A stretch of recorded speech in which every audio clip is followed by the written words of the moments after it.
The insecurity you feel every single day isn't weakness. It's actually your brain trying to protect you in a completely backwards way. Marcus Aurelius, the philosopher-emperor of Rome, faced these exact same mental battles 2,000 years ago while ruling the most powerful empire on earth. And he discovered that insecurity is nothing but an illusion created by unexamined thoughts. In his private writings, he revealed 10 fundamental principles that can completely transform how you face your fears and inner doubts in less than 7 days.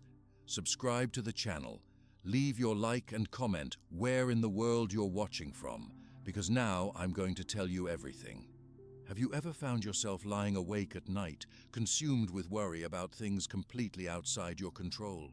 Maybe it's an upcoming job interview where you can't predict the questions, a relationship where you can't control the other person's feelings, or even something as grand as the direction of the economy or political landscape. This constant concern over uncontrollable circumstances is one of the primary sources of human insecurity and anxiety. The ancient Stoic philosophers developed a powerful mental framework to address this exact problem, which they called the dichotomy of control. At its core, this principle is beautifully simple. In every situation we face, some things are within our control and others are not. Our peace of mind depends largely on our ability to recognize this distinction and focus our energy exclusively on what we can influence. The Stoic philosopher Epictetus, who began his life as a slave and later became one of the most influential thinkers of his time, opened his handbook of philosophy with this very idea.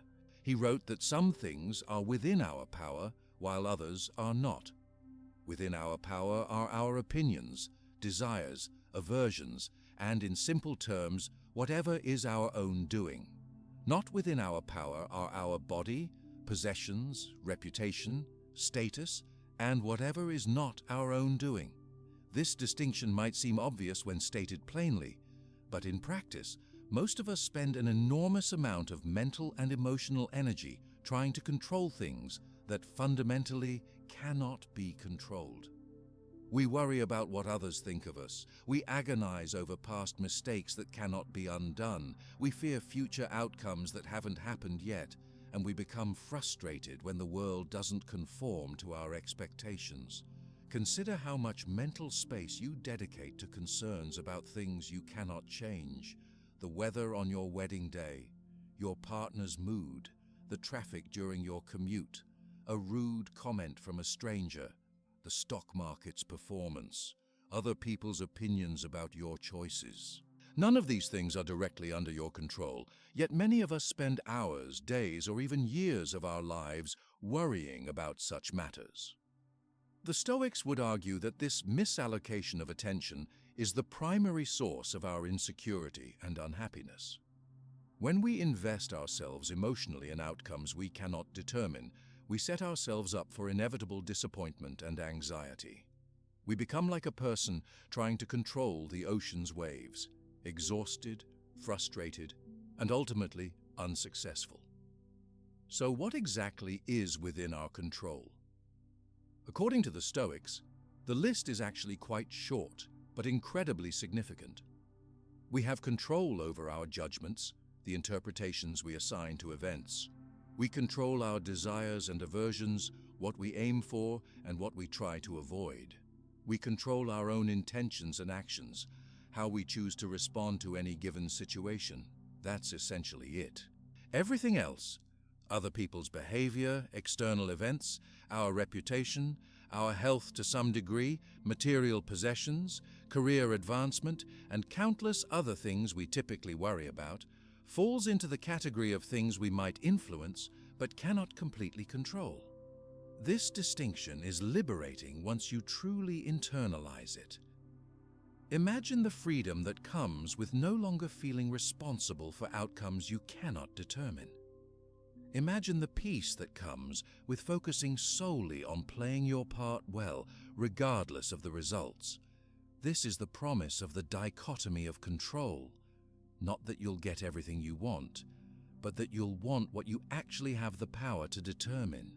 In practical terms, applying this principle begins with a simple mental exercise. Whenever you feel anxiety, frustration, or insecurity rising within you, pause and ask yourself, is what I'm concerned about within my control? If the answer is no, then the Stoic response is to accept it with equanimity. This doesn't mean passive resignation, but rather a clear-eyed acknowledgement of reality. If something is not within your power to change, worrying about it serves no purpose other than to diminish your happiness and effectiveness. If, however, the concern relates to something within your control, your own thoughts, judgments, or actions, then you can productively channel your energy toward making the best choices possible in that domain. Let's look at some everyday examples to illustrate this principle in action. Say you're preparing for a job interview. What's within your control? You can research the company thoroughly. Practice your responses to likely questions. Ensure you're well rested, dressed appropriately, and arrive on time. What's not in your control? The questions they'll actually ask, whether the interviewer will be in a good mood, whether another candidate has better qualifications, or whether the company decides to hire internally after all. A person operating with the dichotomy of control firmly in mind would focus entirely on preparing what they can control and then release attachment to the outcome, or consider relationships. You can control your own behavior, being kind, communicative, understanding, and supportive. You cannot control whether someone reciprocates your feelings, appreciates your efforts, or chooses to remain in the relationship. When we try to control these uncontrollable aspects, we often become manipulative, needy, or controlling, ironically driving away the very connection we're trying to secure. The workplace offers countless opportunities to practice this principle.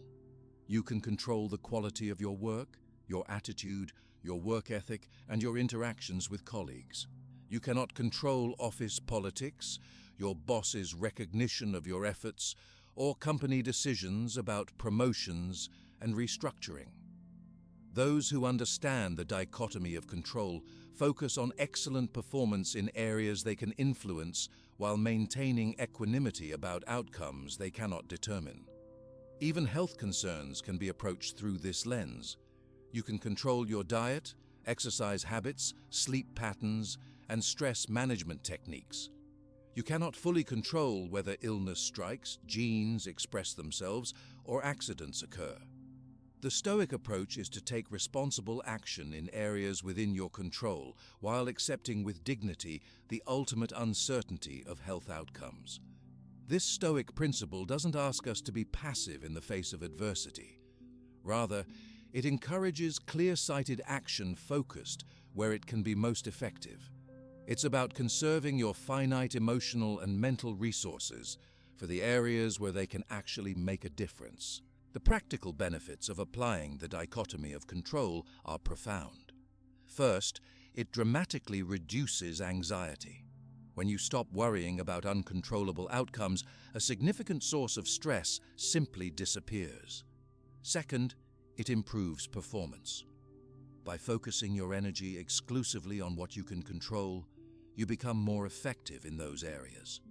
Third, it fosters resilience.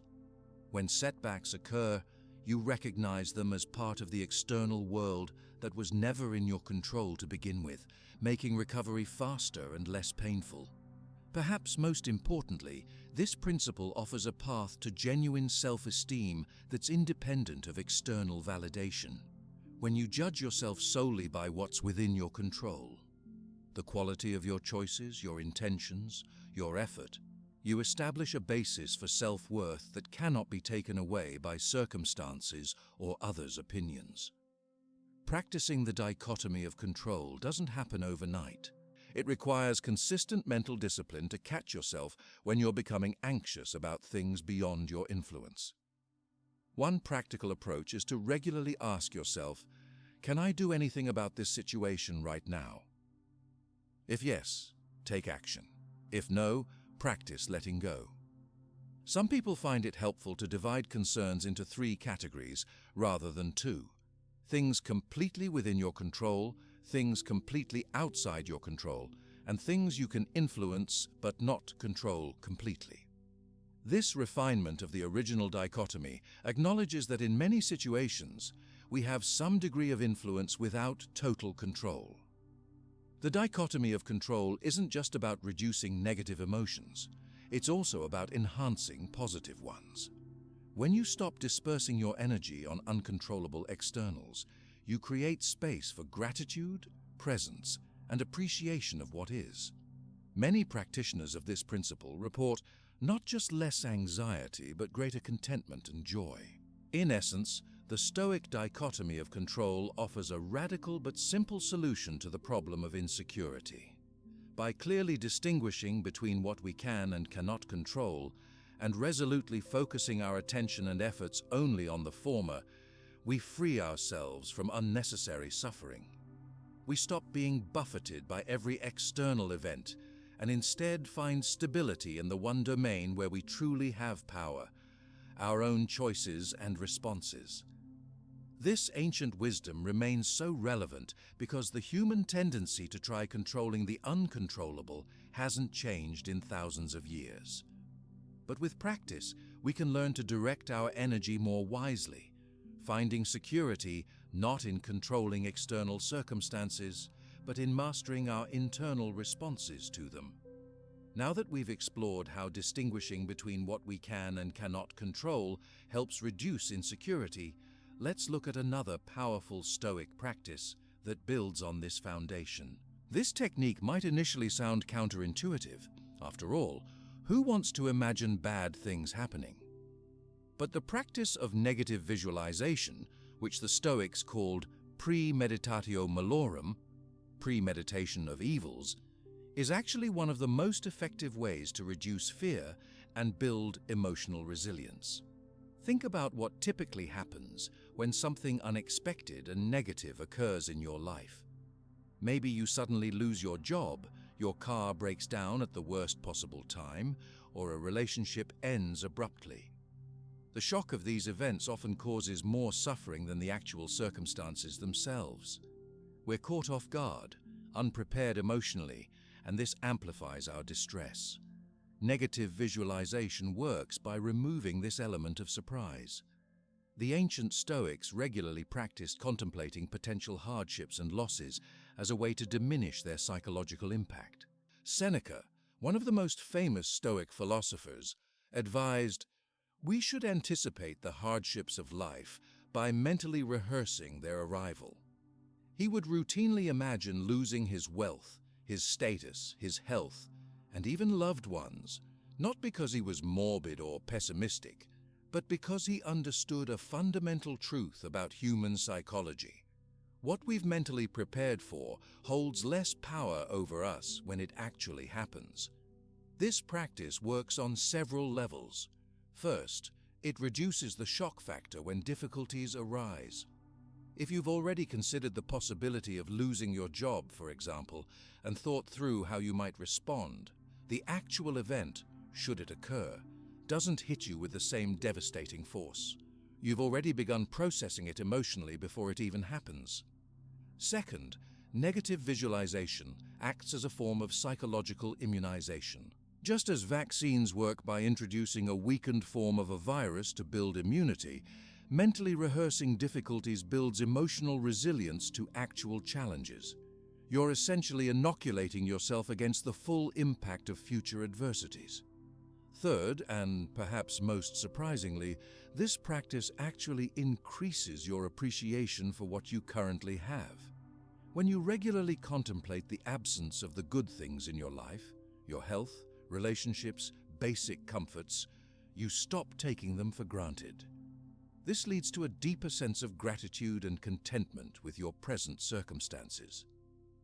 Let me share a practical example of how this works. Imagine you're particularly attached to your smartphone. Not hard to imagine for most of us these days. Try taking a moment to vividly imagine it being lost, stolen, or broken beyond repair.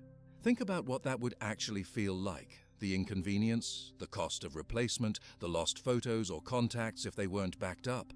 Really allow yourself to feel that temporary discomfort. Now look at your phone again. Doesn't it seem just a little more valuable? Aren't you slightly more appreciative of having it working and available? This small shift in perspective is what negative visualization cultivates. Not anxiety about losing things, but deeper appreciation for having them while they're here. But negative visualization goes far beyond material possessions. The Stoics applied this practice to everything they valued, including their health, relationships, and even life itself. Marcus Aurelius, the Roman emperor and Stoic philosopher, would remind himself, "You could leave life right now." Let that determine what you do and say and think.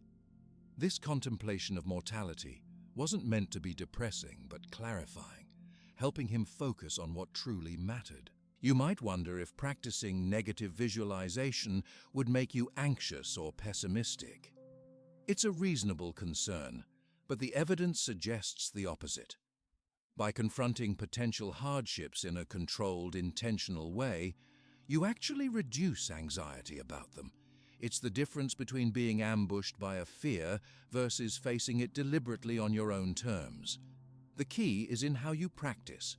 This isn't about ruminating or catastrophizing, where you spiral into worst-case scenarios and become paralyzed by anxiety.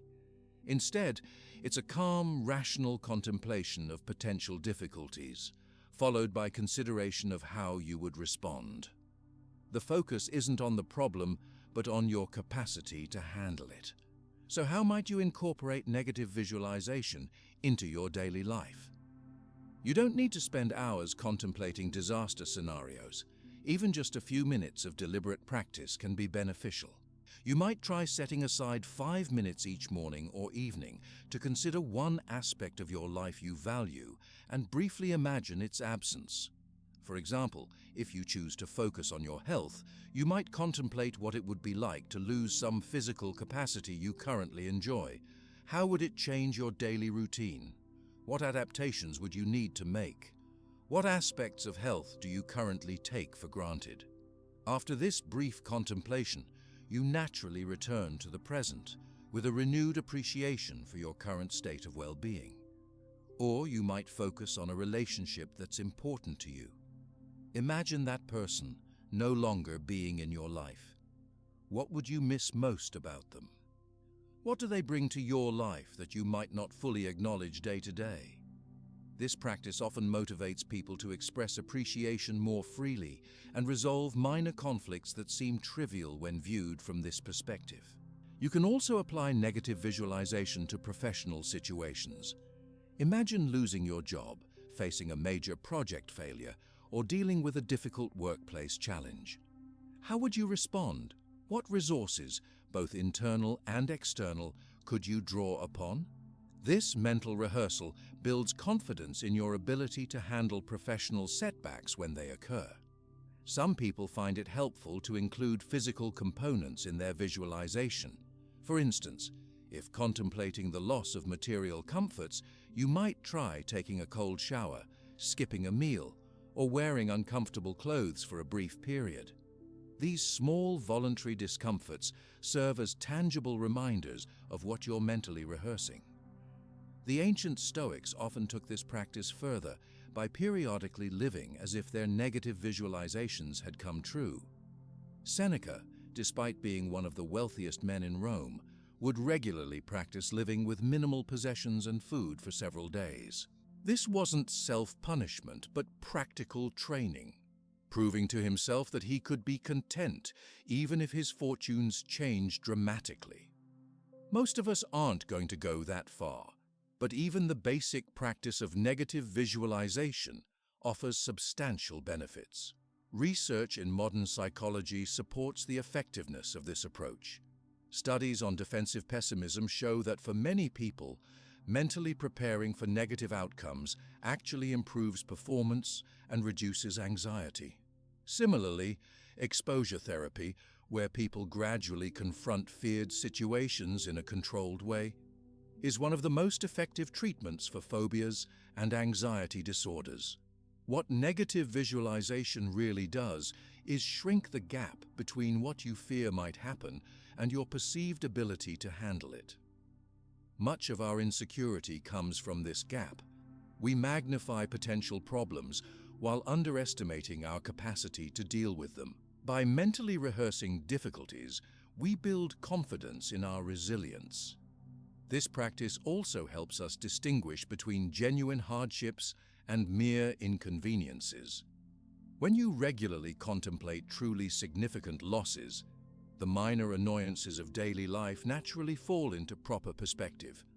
Traffic jams, minor criticisms, or temporary setbacks no longer seem so threatening when compared to the more substantial challenges you've already mentally processed. There's another unexpected benefit to negative visualization. It helps you identify preventative measures you might take.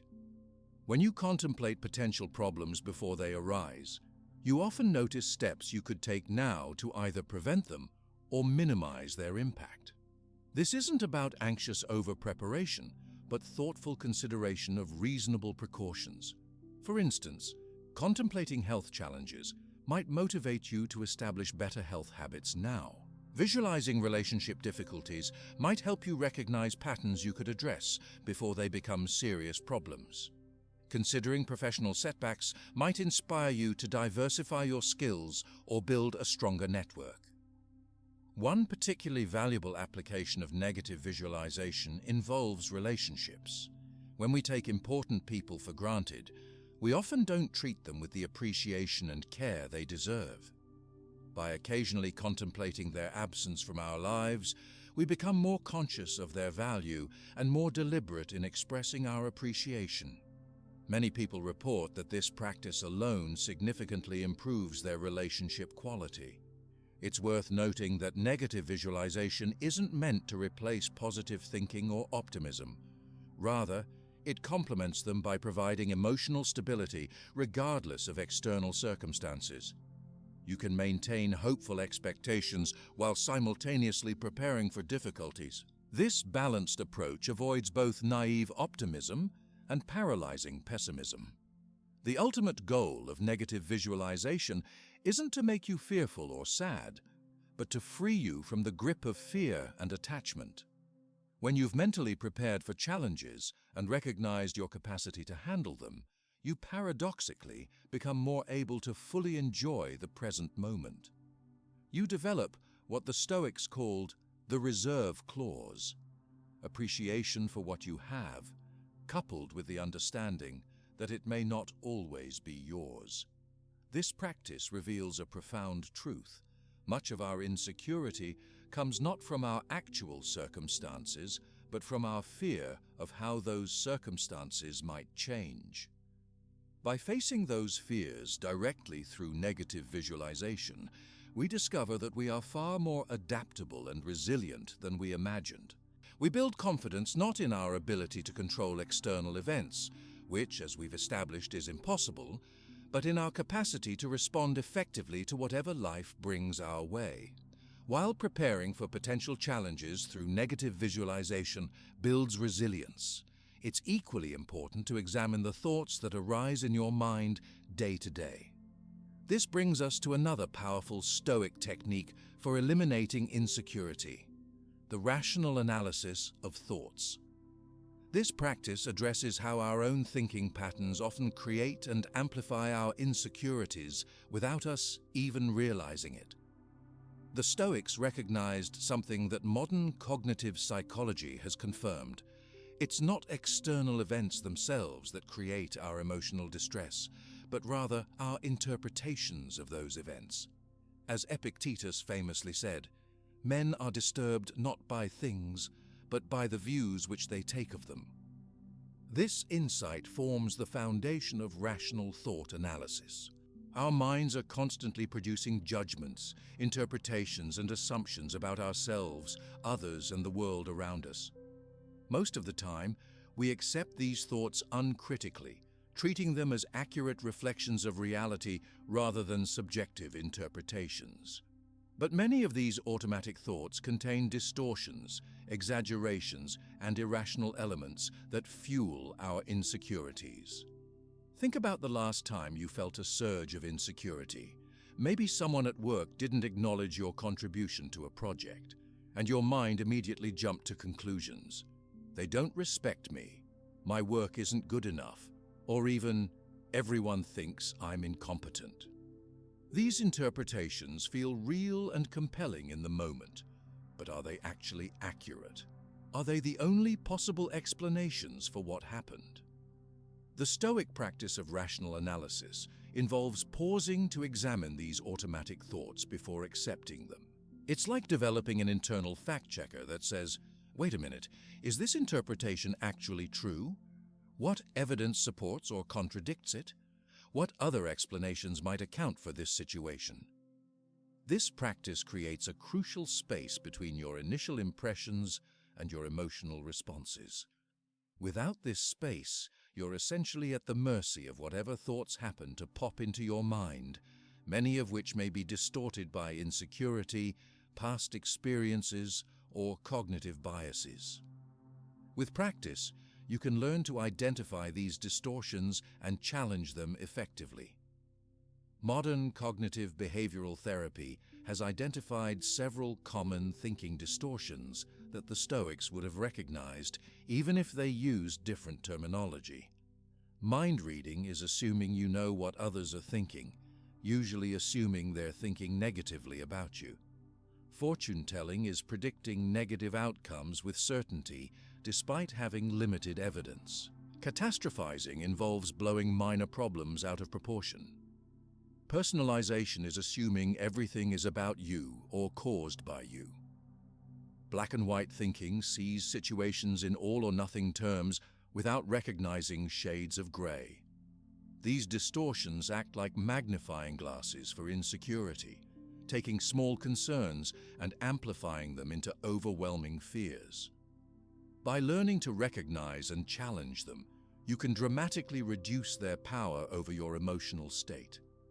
Let's look at how this works in practice. Imagine you're about to give a presentation and notice a couple of people in the audience whispering to each other. Your automatic thought might be, they're criticizing me already, and I haven't even started. This interpretation immediately triggers anxiety and insecurity. The Stoic approach would be to pause and examine this thought. Is it actually based on evidence, or is it an assumption? Could there be other explanations for their whispering that have nothing to do with you? Perhaps they're discussing something entirely unrelated, or one is asking the other a question about the schedule. By questioning your initial interpretation, you create distance from it and reduce its emotional impact. Or consider a social situation where someone doesn't return your text message promptly. An insecure mind might immediately jump to conclusions. They're ignoring me. They don't value our friendship, or I must have said something wrong. A rational analysis would ask, what other explanations could account for this? Perhaps they're busy, their phone battery died, or they simply haven't had a chance to respond thoughtfully yet. By considering multiple interpretations, you avoid needlessly feeding your insecurities. The workplace is particularly fertile ground for insecurity-producing thoughts. When criticism comes your way, it's easy to catastrophize. This feedback means I'm terrible at my job. Personalize, my boss thinks I'm incompetent. Or engage in black and white thinking. Either I'm perfect or I'm a failure. Rational analysis helps you recognize that feedback is about specific behaviors, not your worth as a person. That improvement is always possible, and that most performance exists on a spectrum rather than in absolute categories of success or failure. Relationships are another area where thought distortions can create tremendous insecurity. When a partner is quiet or seems distant, an insecure mind might immediately assume they're losing interest in me, or they're angry about something I did. Rational analysis would prompt questions like, is this interpretation consistent with our overall relationship? What other factors might explain their mood? Have I checked with them directly rather than relying on assumptions? The Stoics recommended specific practices for examining thoughts more rationally. One approach is to write down troubling thoughts and then systematically question them. Marcus Aurelius practiced something similar in his journal, now published as Meditations, where he would work through his initial impressions and reach more balanced conclusions. Another technique is to imagine what advice you would give to a friend experiencing the same thought. We're often much more rational and compassionate when considering others' situations than our own. If a friend told you they were certain everyone at a party was judging them negatively, you'd probably point out alternative explanations and help them gain perspective. Learning to give yourself this same balanced feedback is a powerful way to counter insecurity. The Stoics also recommended asking yourself, is this thought helping me or harming me? Even if a negative interpretation might possibly be true, if dwelling on it only increases your suffering without leading to constructive action, there's wisdom in directing your attention elsewhere. This isn't about denying reality, but about choosing which aspects of a complex situation deserve your focus. Modern research supports the effectiveness of this approach. Studies in cognitive behavioral therapy have consistently shown that identifying and challenging distorted thoughts reduces anxiety, depression, and insecurity. The practice literally changes your brain over time, strengthening neural pathways associated with rational analysis and weakening those associated with automatic negative interpretations. What makes this practice particularly powerful is that it addresses insecurity at its source. Many of our insecurities aren't based on actual limitations or threats, but on misinterpretations and exaggerations our minds create. By correcting these distortions, we don't just temporarily feel better. We fundamentally change how we process experiences. For example, if you habitually interpret ambiguous social cues as rejection, you'll constantly feel insecure in social situations. But if you learn to recognize this pattern and consider multiple interpretations of the same cues, social situations become much less threatening. The external reality hasn't changed, but your relationship to it has transformed completely. This doesn't mean adopting a naively positive outlook where you only consider the most favorable interpretations. The Stoic approach is about accuracy, not positivity for its own sake. Sometimes critical feedback does mean you need to improve in certain areas. Sometimes relationship concerns do warrant attention. The goal is to see situations clearly, without the distortions that insecurity introduces. A particularly valuable application of rational analysis is challenging core beliefs about yourself. Many specific insecurities stem from deeper beliefs like I'm not good enough, I'm unlovable, or I'm a fraud. These beliefs often form early in life and then operate beneath conscious awareness, coloring your interpretation of events to confirm what you already believe.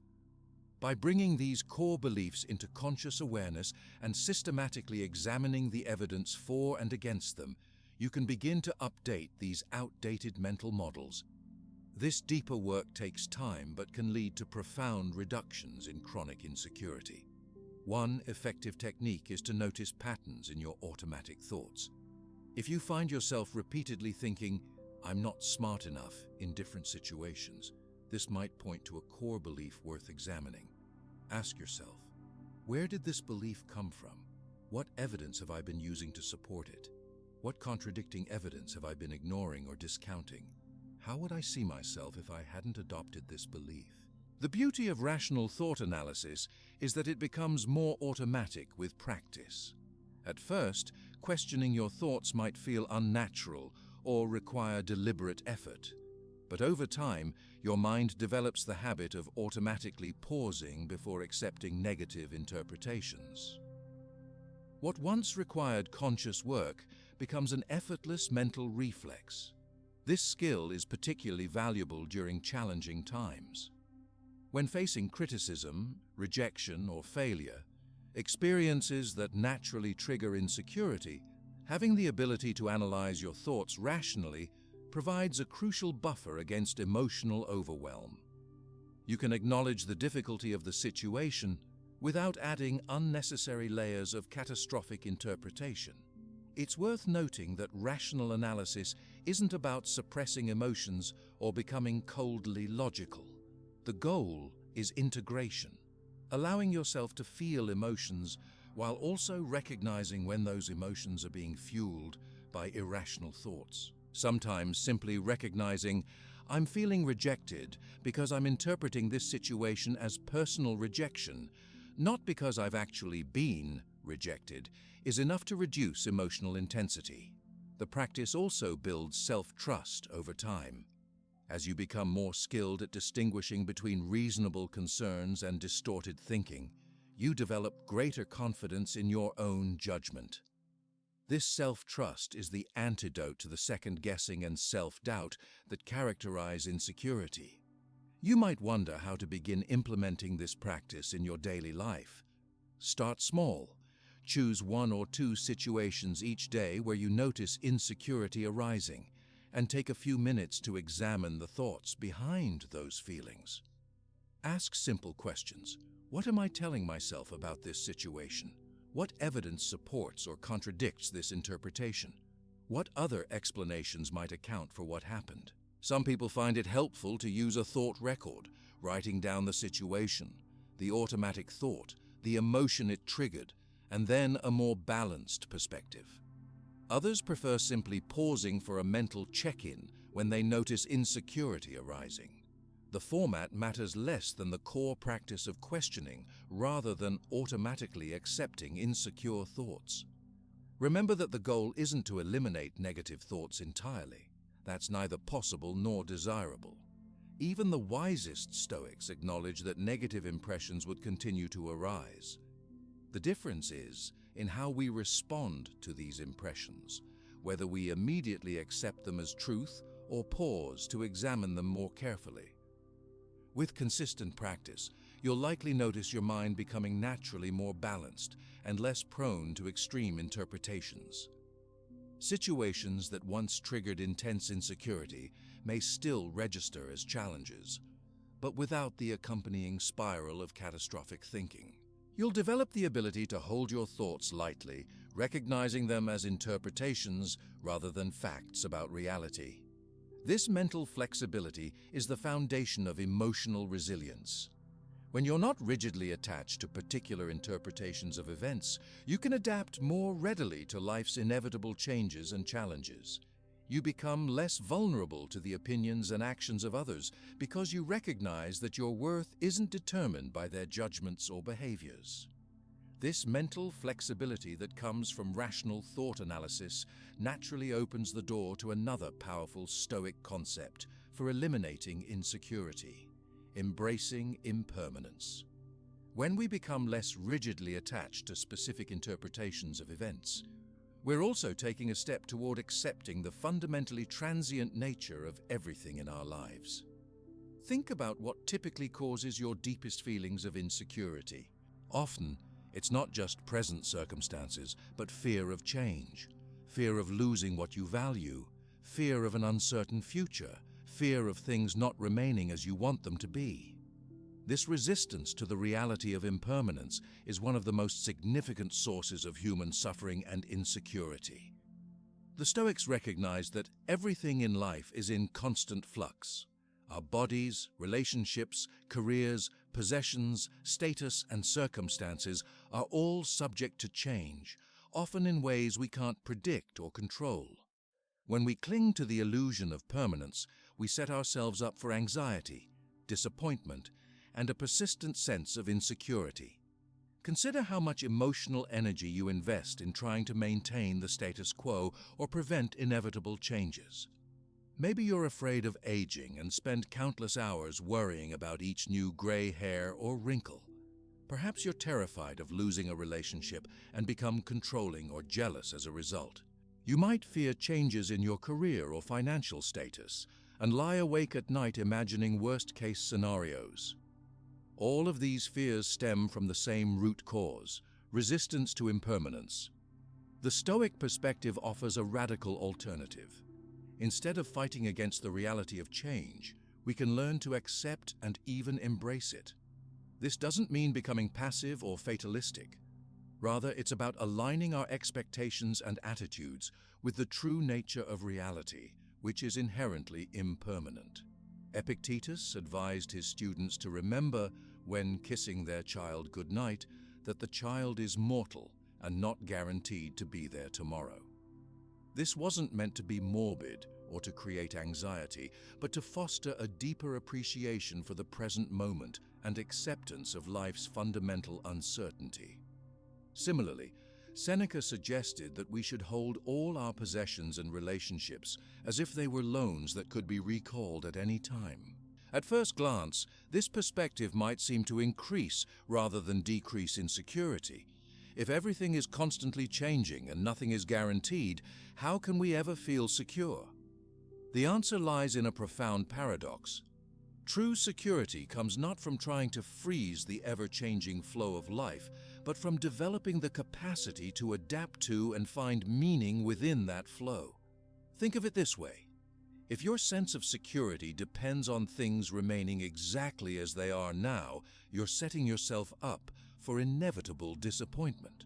But if you build your security on your ability to respond effectively to whatever circumstances arise, you establish a foundation that can't be shaken by external changes. Let's look at how this works in practice. Consider your relationship with your physical appearance. If your self-worth and security are tied to maintaining a specific look or preventing the natural aging process, you're fighting a battle you simply cannot win.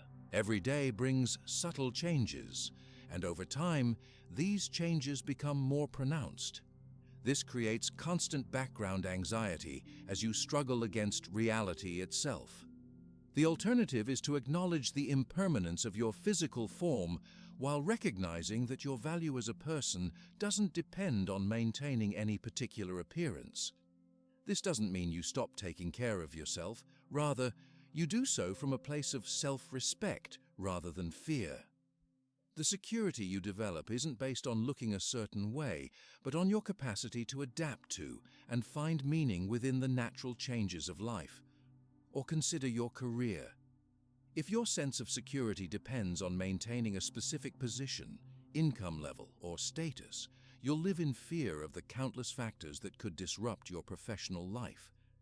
Economic downturns, technological changes, company reorganizations, health issues that affect your work capacity. Given enough time, some form of professional change is virtually guaranteed. The Stoic approach isn't to deny these realities, but to prepare for them mentally and emotionally. You can develop professional skills and habits while simultaneously acknowledging that your career path may take unexpected turns.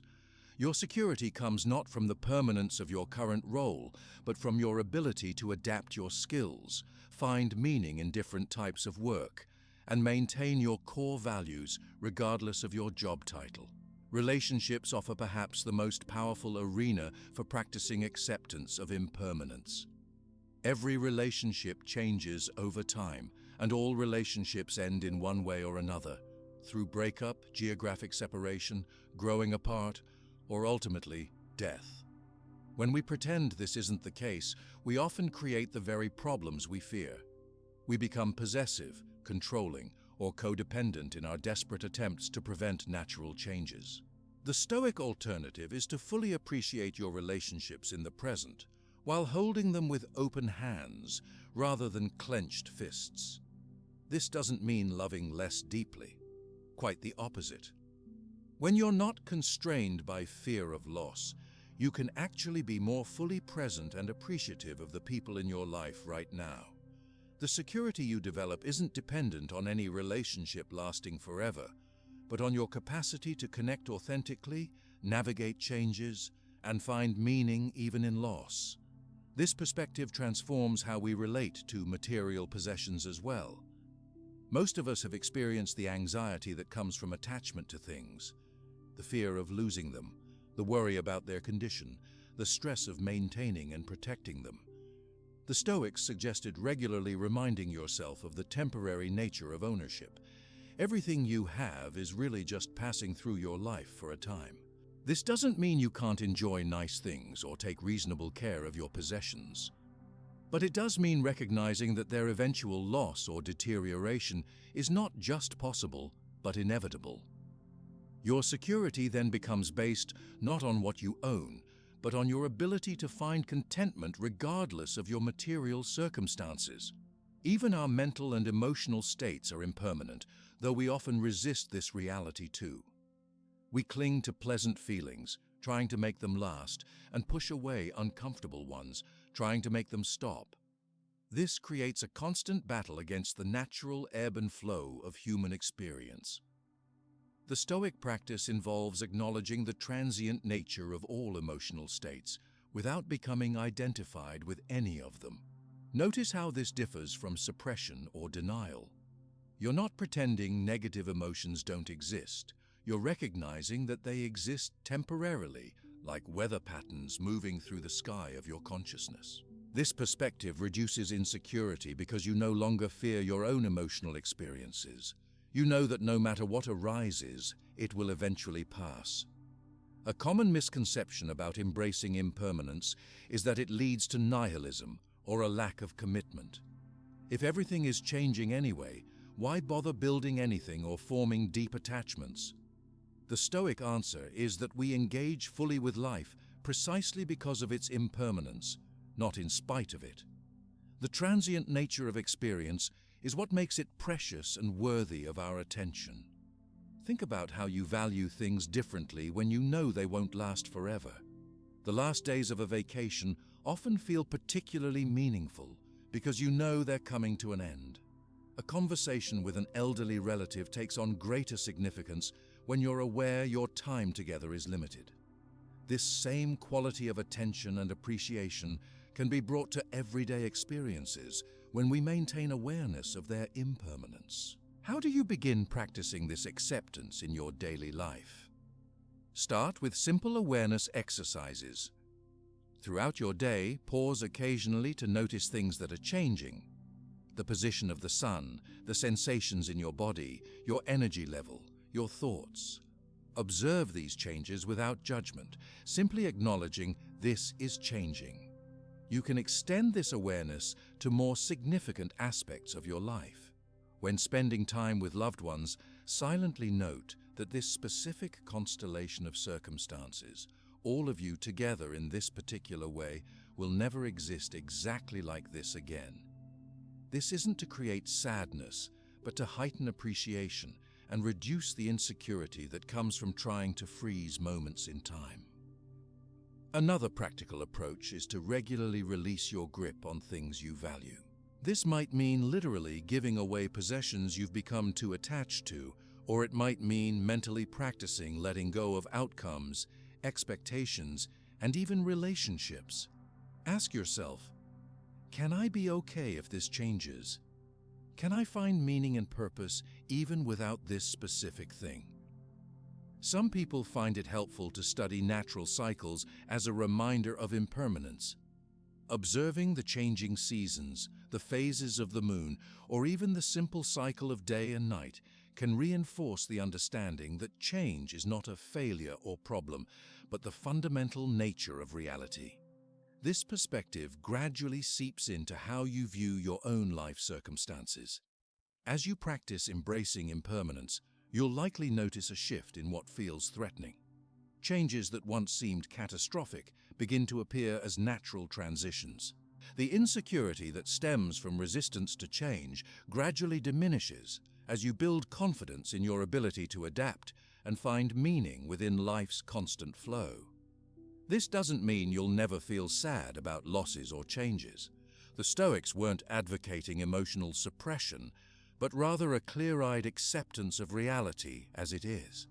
You might still feel grief when a relationship ends or disappointment when plans fall through, but these emotions no longer threaten your fundamental sense of security.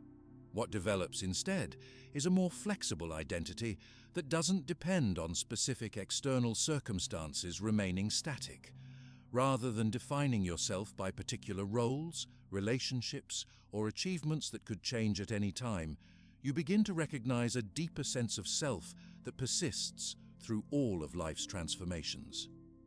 This is not an unchanging essence, but rather a continuous capacity for awareness, choice, and meaning-making amid changing conditions. The security that emerges from this perspective is profound and paradoxical. By accepting that nothing is permanent, including yourself, you become less vulnerable to the fear of change that creates so much insecurity. You develop trust not in the stability of external circumstances, but in your ability to meet life as it unfolds, moment by moment, with openness and resilience. This isn't a destination you reach once and for all, but a continuous practice.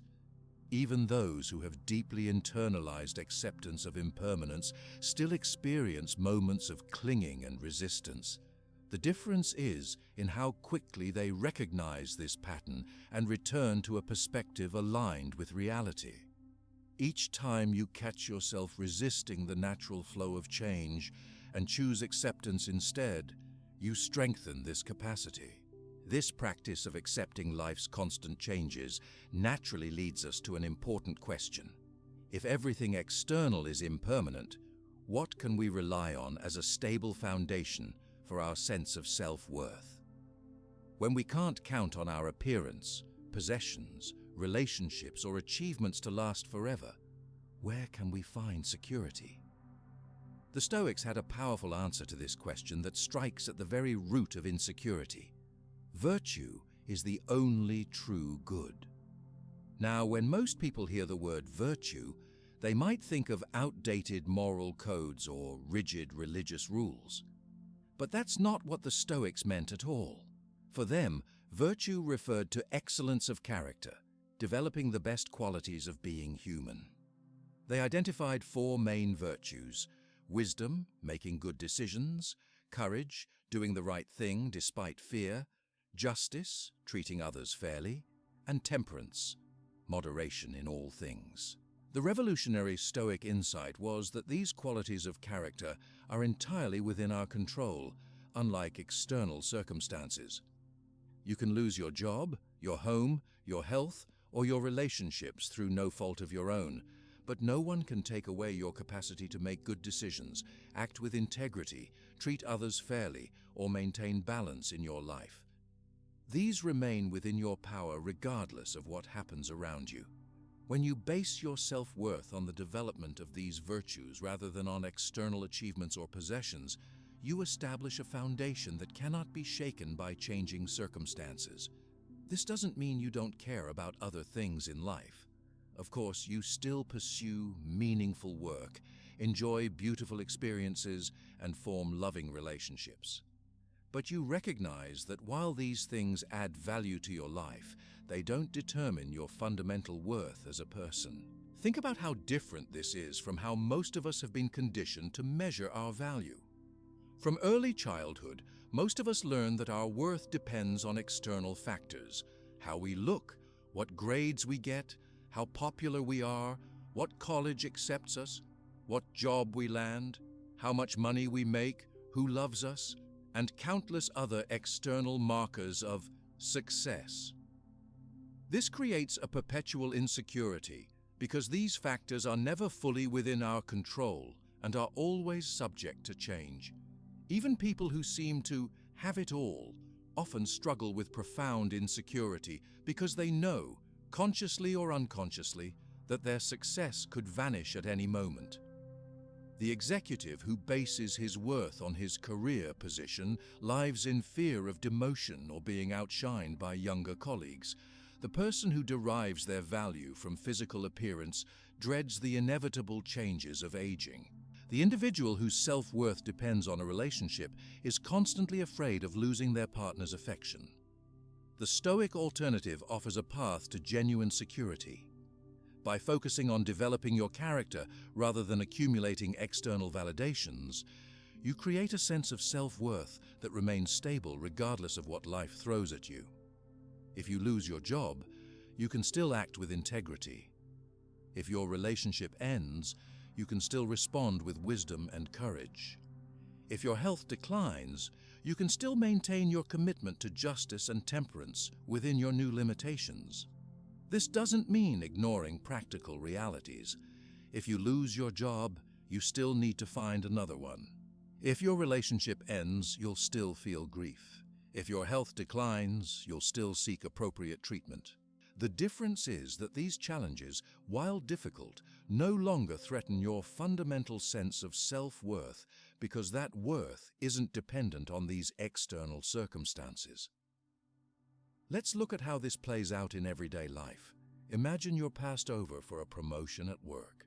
If your self-worth is based primarily on career advancement, this event feels devastating. A judgment not just of your work performance, but of your value as a person. But from a virtue-centered perspective, you can ask different questions. Did I do my best work? Did I act with integrity? Did I treat colleagues fairly? If the answers are yes, then the promotion decision, while disappointing, doesn't diminish your worth. Or consider social media, which has become a powerful source of insecurity for many people. When your self-worth depends on likes, followers, and public approval, each post becomes a referendum on your value. But through a Stoic lens, what matters isn't how many people validate your posts, but whether your online presence reflects wisdom, courage, justice, and temperance. Are you posting things that contribute value? Are you engaging with others respectfully? Are you maintaining a healthy relationship with technology? These questions lead to a more secure sense of self that doesn't fluctuate with algorithms and public opinion. Relationships provide another clear example. When your self-worth depends on someone else's approval or affection, you become vulnerable to manipulation and live in fear of rejection.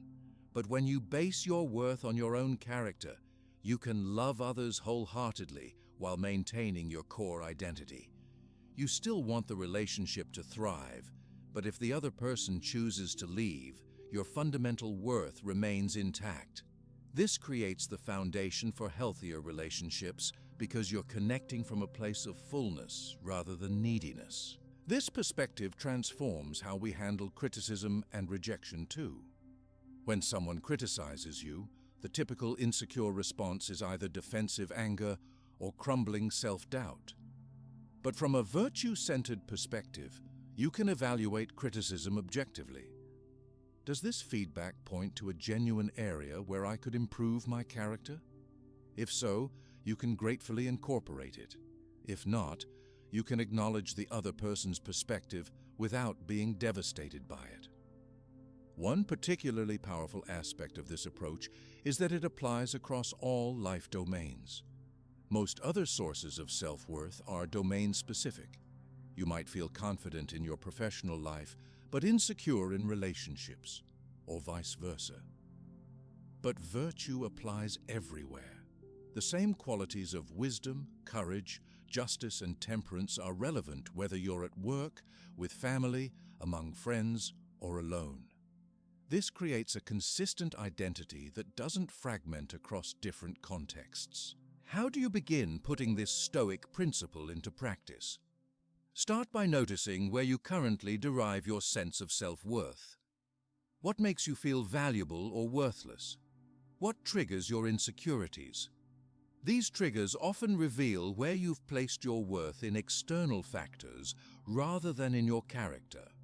Next, begin reframing your daily choices in terms of virtue rather than outcomes. Instead of asking, "Will this make me successful?" ask, "Is this the wise thing to do?" Rather than wondering, "Will people approve of this?" consider, "Is this the right thing to do, even if it's difficult?" Instead of focusing solely on, "How will this benefit me?" reflect on, "Is this fair to everyone involved?" These questions gradually shift your attention from external validation to internal character development. You can also practice this perspective when evaluating your day. Rather than judging your day's worth by what you accomplished or how others responded to you, ask character-focused questions. Did I respond to challenges with wisdom? Did I show courage when faced with difficulty? Did I treat others justly? Did I maintain balance in my actions and reactions? This reflective practice reinforces the habit of measuring your worth by the quality of your choices rather than by external results. Another practical approach is to identify role models who exemplify virtue-based self-worth. Look for people who maintain their dignity and integrity even when facing setbacks, who don't seem desperate for approval, and who make principled choices even when they're unpopular. These might be people you know personally, historical figures, or even fictional characters who demonstrate what it looks like to value character above external success. It's important to acknowledge that this shift doesn't happen overnight. We've all been conditioned by years of measuring our worth through external validation. Reorienting toward virtue as the primary good is a gradual process that requires consistent practice and gentle self-correction when you notice yourself slipping back into old patterns. You might also encounter resistance from others as you make this shift. In a culture that overwhelmingly values external achievement and validation, choosing to prioritize character development can seem strange or even threatening to people who haven't questioned the conventional basis for self-worth. This doesn't mean you need to preach about your philosophy.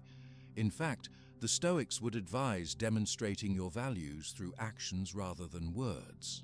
The psychological benefits of this approach are substantial and well documented.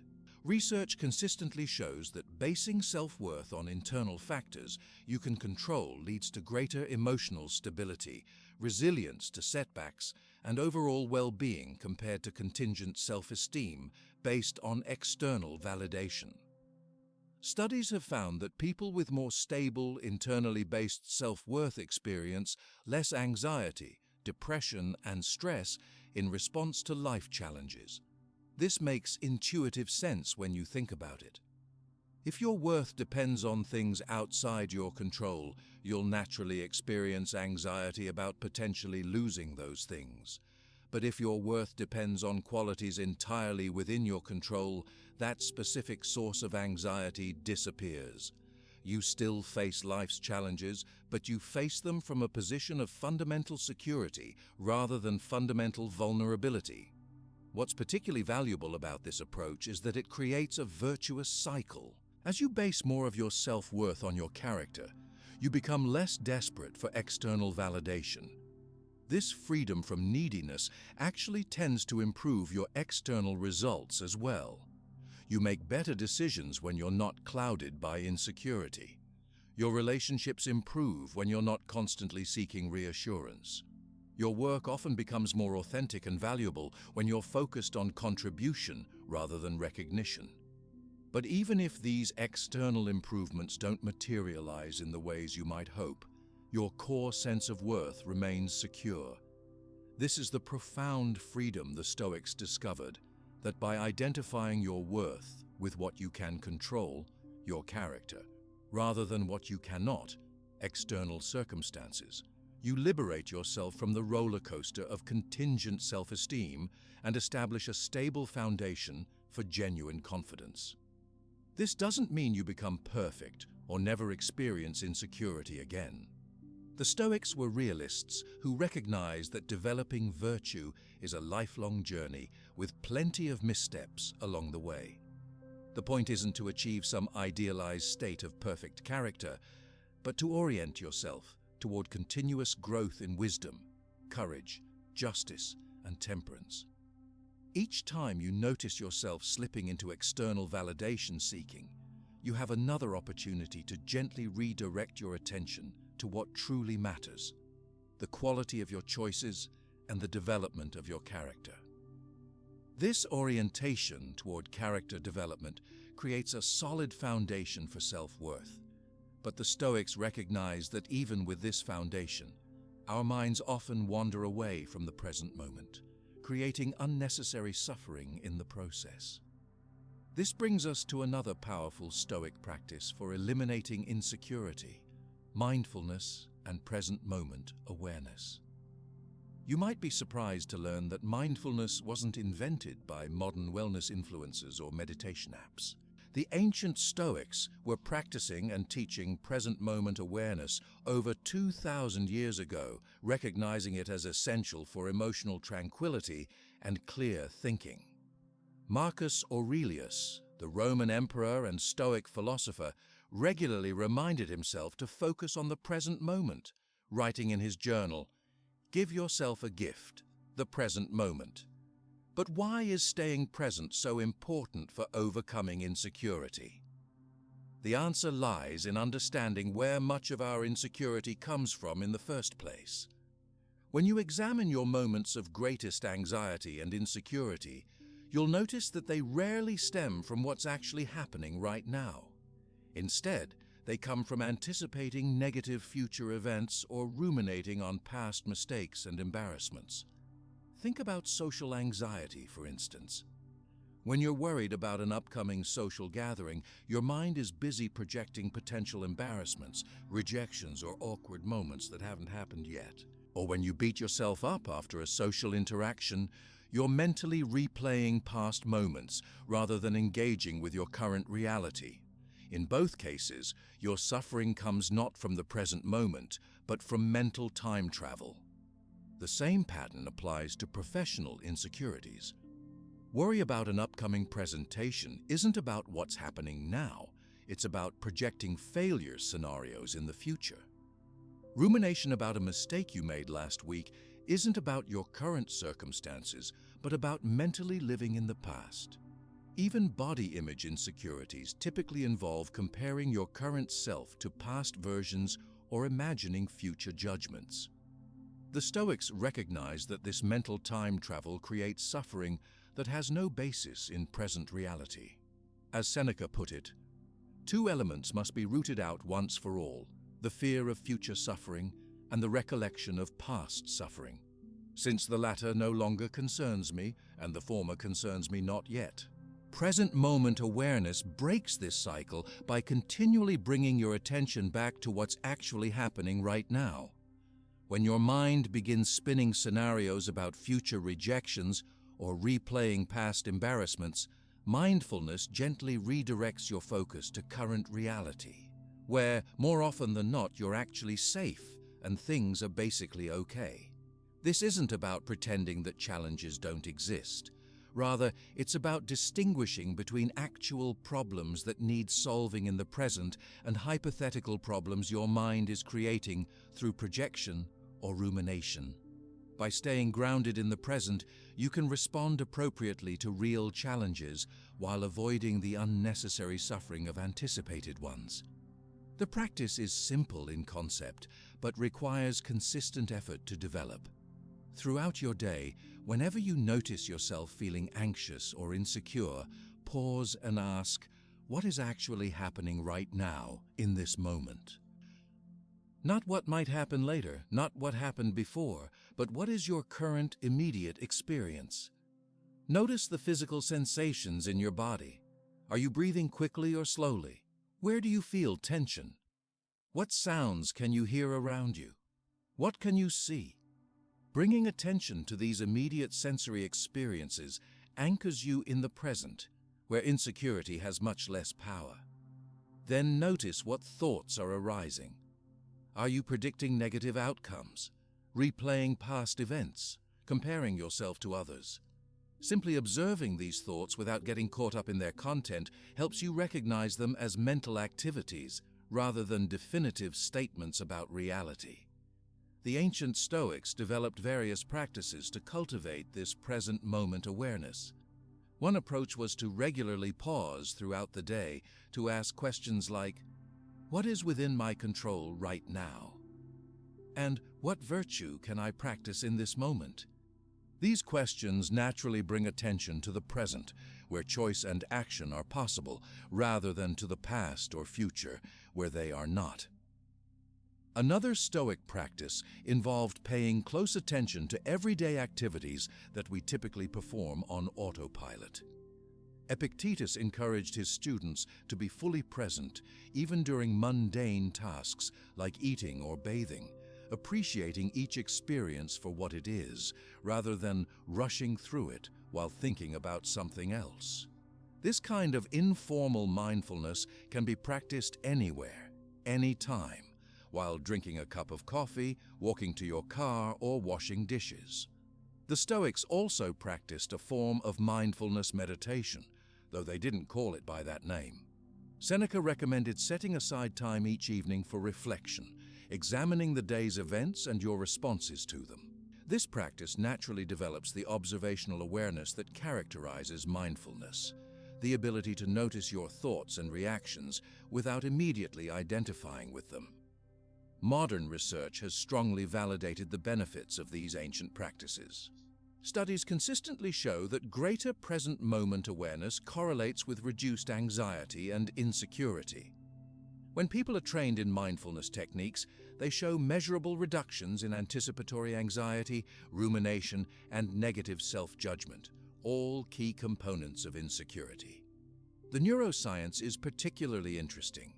Brain imaging studies have found that mindfulness practices can actually reduce activity in the default mode network, the brain regions associated with mind-wandering, self-referential thinking, and rumination.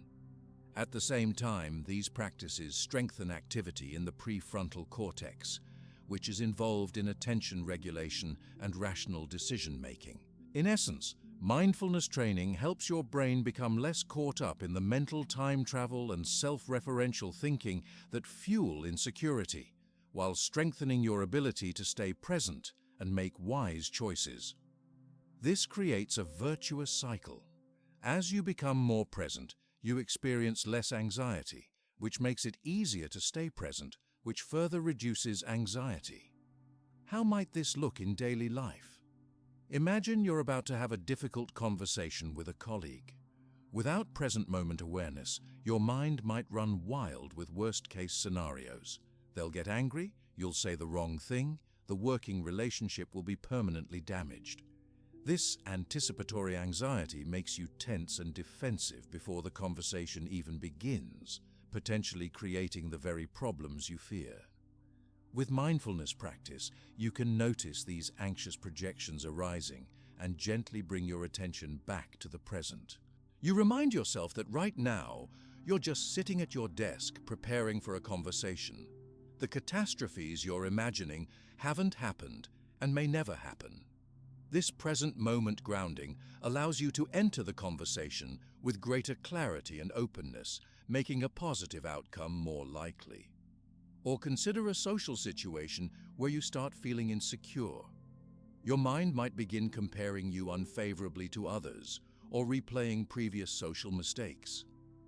Present moment awareness allows you to notice this mental pattern and redirect your attention to what's actually happening now. The conversation you're having, the environment you're in, the sensations in your body. This shift in attention often reveals that the current reality is much less threatening than your mind was suggesting. Even physical insecurities can be addressed through present moment awareness. When you catch yourself in negative body image thoughts, mindfulness allows you to notice these thoughts without accepting them as truth. You can redirect attention to how your body feels from the inside, the functions it performs, and the present experience of being in your body, rather than how you imagine others might be judging its appearance. One particularly valuable application of mindfulness for reducing insecurity is what psychologists call affect labeling, the simple practice of naming your emotions as you experience them. When you feel the rising heat of shame or the knot of anxiety in your stomach, silently noting, "This is shame" or "This is anxiety," creates a small but crucial bit of distance between you and the emotion. Research shows that this simple naming practice actually reduces the intensity of difficult emotions by activating the prefrontal cortex and dampening the amygdala's fear response. It's important to note that developing present moment awareness isn't about achieving some perfect state of constant mindfulness. Our minds naturally wander, and that's not a problem to be solved. The practice is simply noticing when wandering has occurred and gently bringing attention back to the present without self-criticism for having wandered in the first place. This non-judgmental quality is essential. Mindfulness practiced with harsh self-judgment simply creates another layer of insecurity. Some people worry that focusing too much on the present might mean they stop planning for the future or learning from the past. But mindfulness doesn't mean never thinking about past or future. It means doing so consciously and purposefully, rather than getting caught in unconscious rumination or anxiety. You can set aside specific times to plan or reflect, bringing your full attention to that activity, and then return to present awareness when that time is complete. In fact, present moment awareness actually improves your ability to plan effectively and learn from experience. When you're not clouded by anxiety about the future or regret about the past, you can think more clearly about both. Your planning becomes more realistic and your learning more accurate when they're not distorted by insecurity-driven thinking. The beauty of this practice is that it's always available to you, in any circumstance. You don't need special equipment, a quiet environment, or extra time. Even in your busiest moments, perhaps especially in your busiest moments, you can take a breath, notice your surroundings, feel your feet on the ground, and bring your attention to what's actually happening right now. With consistent practice, you'll likely notice that the gap between stimulus and response begins to widen. When something potentially triggering happens, instead of immediately reacting with insecurity, you'll find you have a moment of awareness, a chance to notice your habitual response arising and choose whether to engage with it. This growing space between trigger and reaction is where your freedom from insecurity begins to develop. You'll also likely discover that much of what you worry about never actually happens. When you stay present rather than projecting catastrophic futures, you often find that challenges resolve themselves in unexpected ways or turn out to be less difficult than anticipated. This repeated experience gradually reduces your tendency to generate anxiety about future events. Perhaps most importantly, present moment awareness puts you in direct contact with the only point in time where you can actually take effective action. You can't change the past, despite how much energy you might spend ruminating on it. You can't control the future, despite how much anxiety you might feel anticipating it.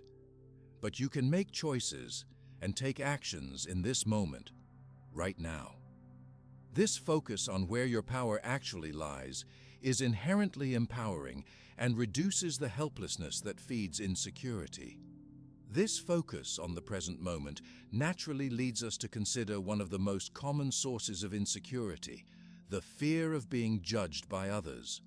While mindfulness helps us recognize when we're caught up in worries about others' opinions, we need specific tools to address this particular form of anxiety. That's where the Stoic practice of social indifference comes in, a powerful approach to overcoming the fear of judgment that keeps so many of us trapped in insecurity. When I say social indifference, I don't mean becoming cold, uncaring, or dismissive of others. The Stoics made a crucial distinction that's often lost in our modern understanding. They taught that we should care deeply about people's well-being while simultaneously developing a healthy indifference to their opinions of us. This nuanced position allows us to maintain genuine connections with others without making ourselves vulnerable to their judgments. Think about how much of your daily behavior is influenced by concern about what others might think. Maybe you hold back from sharing ideas in meetings because you worry colleagues might find them stupid. Perhaps you spend extra time on your appearance because you fear negative judgments about how you look. You might avoid certain social gatherings where you feel you'll be evaluated and found wanting. Or you carefully curate your social media to present only the most impressive version of your life. All of these behaviors stem from the same root, the belief that others' opinions of you determine your worth. The Stoics recognize this as a profound mistake that creates unnecessary suffering. Epictetus put it bluntly, if you want to improve, be content to be thought foolish and stupid with regard to external things. This perspective seems radical in our social media age, where likes, followers, and public approval are treated as valuable currency. But the Stoics understood something fundamental about human psychology. When you make your self-worth dependent on others' opinions, you surrender your peace of mind to factors outside your control. Remember the dichotomy of control we discussed earlier. You cannot control what others think of you, only how you respond to their judgments. The Roman philosopher Seneca observed that many people live as if they're constantly on stage, performing for an audience rather than living according to their own values.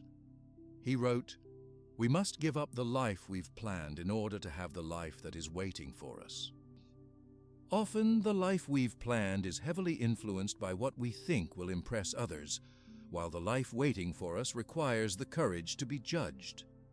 So how do you begin practicing this social indifference?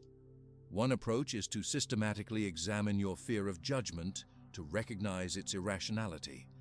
When you feel afraid of someone's opinion, ask yourself, what's the worst that could happen if this person thinks poorly of me? Will their judgment cause any actual harm to my character or my ability to live according to my values? Upon reflection, you'll often find that others' opinions, while perhaps temporarily uncomfortable, have no real power to diminish your worth or prevent you from living a good life. The discomfort comes not from the judgment itself, but from your belief that the judgment matters for your value as a person. Another powerful Stoic technique is to deliberately practice being misjudged in small ways. You might wear something slightly unconventional, express an unpopular opinion, respectfully of course, or try a new activity you're not immediately good at in front of others. Each time you survive being judged without falling apart, you build evidence that others' opinions don't determine your worth or happiness. Marcus Aurelius suggested regularly reminding yourself that others' judgments often reveal more about them than about you. He wrote, "When you wake up in the morning, tell yourself, 'The people I deal with today will be meddling, ungrateful, arrogant, dishonest, jealous, and surly.'" While this might sound pessimistic, his point wasn't to despise others, but to recognize that their judgments are filtered through their own insecurities, biases, and limited perspectives. Understanding this makes their opinions less threatening. It's also helpful to consider whose opinions you're actually worried about. Often we're most concerned about judgments from people we barely know or don't particularly respect. The Stoics would find this especially irrational. If someone hasn't demonstrated wisdom, character, and genuine care for your well-being, why would their assessment of you matter? As Epictetus asked, if someone handed you a counterfeit coin, would you accept it and be upset, or would you refuse it? So why do you get upset by false judgments? Another Stoic practice involves mentally rehearsing social disapproval. Before entering situations where you fear judgment, imagine being criticized or rejected in the ways you're most afraid of. Then ask yourself, even if this happened, could I still maintain my character? Could I still act with wisdom, courage, justice, and temperance? By recognizing that your virtue remains within your control regardless of others' opinions, you reduce the power of potential judgment. You might also try the perspective shift of considering how much time others actually spend thinking about you. Most people are far too preoccupied with their own concerns to devote significant mental energy to judging you.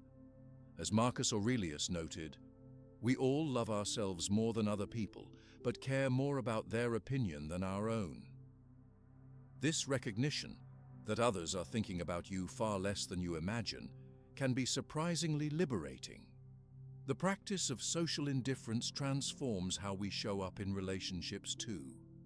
When you're not desperately seeking approval, you can be more authentic and direct. You can express your thoughts honestly, set boundaries clearly, and make decisions based on your values rather than on what will please others. Paradoxically, this authenticity often leads to deeper connections than the approval-seeking behavior it replaces. Consider how this might look in everyday situations. In a work meeting, instead of staying silent for fear of saying something stupid, You contribute ideas that might be valuable, regardless of how they'll be received. At a social gathering, rather than anxiously monitoring how you're being perceived, you focus on genuine connection with the people you're talking to. On social media, you share what truly matters to you instead of what will generate the most likes. This doesn't mean becoming oblivious to social feedback. The Stoics valued wisdom, which includes learning from others and being open to legitimate criticism. The key distinction is between using others' perspectives as information versus treating them as the determinants of your worth. You can listen to feedback, consider it thoughtfully, incorporate what's valuable, and discard what isn't, all without your sense of self being threatened in the process. It's also important to distinguish between caring about others' well-being and caring about their approval. The Stoics emphasized our duty to contribute to the common good and treat others with justice. This means considering how your actions affect people and making choices that respect their dignity and interests. But it doesn't mean making choices based on whether they'll approve of you. You can care deeply about people without needing them to think well of you. The psychological benefits of developing this healthy indifference to judgment are profound. Research consistently shows that people who are less concerned with social approval experience lower anxiety, greater authenticity in relationships, and more consistent alignment between their values and actions. They're less vulnerable to manipulation and peer pressure because their sense of worth isn't contingent on external validation. This practice also dramatically reduces the mental burden of constantly monitoring how you're being perceived. Think about how much cognitive and emotional energy you expend worrying about others' opinions. When you develop social indifference, this energy becomes available for more meaningful pursuits, building skills, deepening relationships, contributing to causes you care about, or simply enjoying your experiences more fully.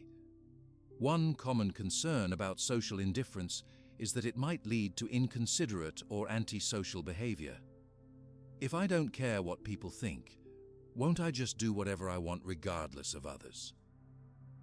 The Stoic answer is that virtue itself, wisdom, courage, justice, and temperance, naturally leads to treating others well.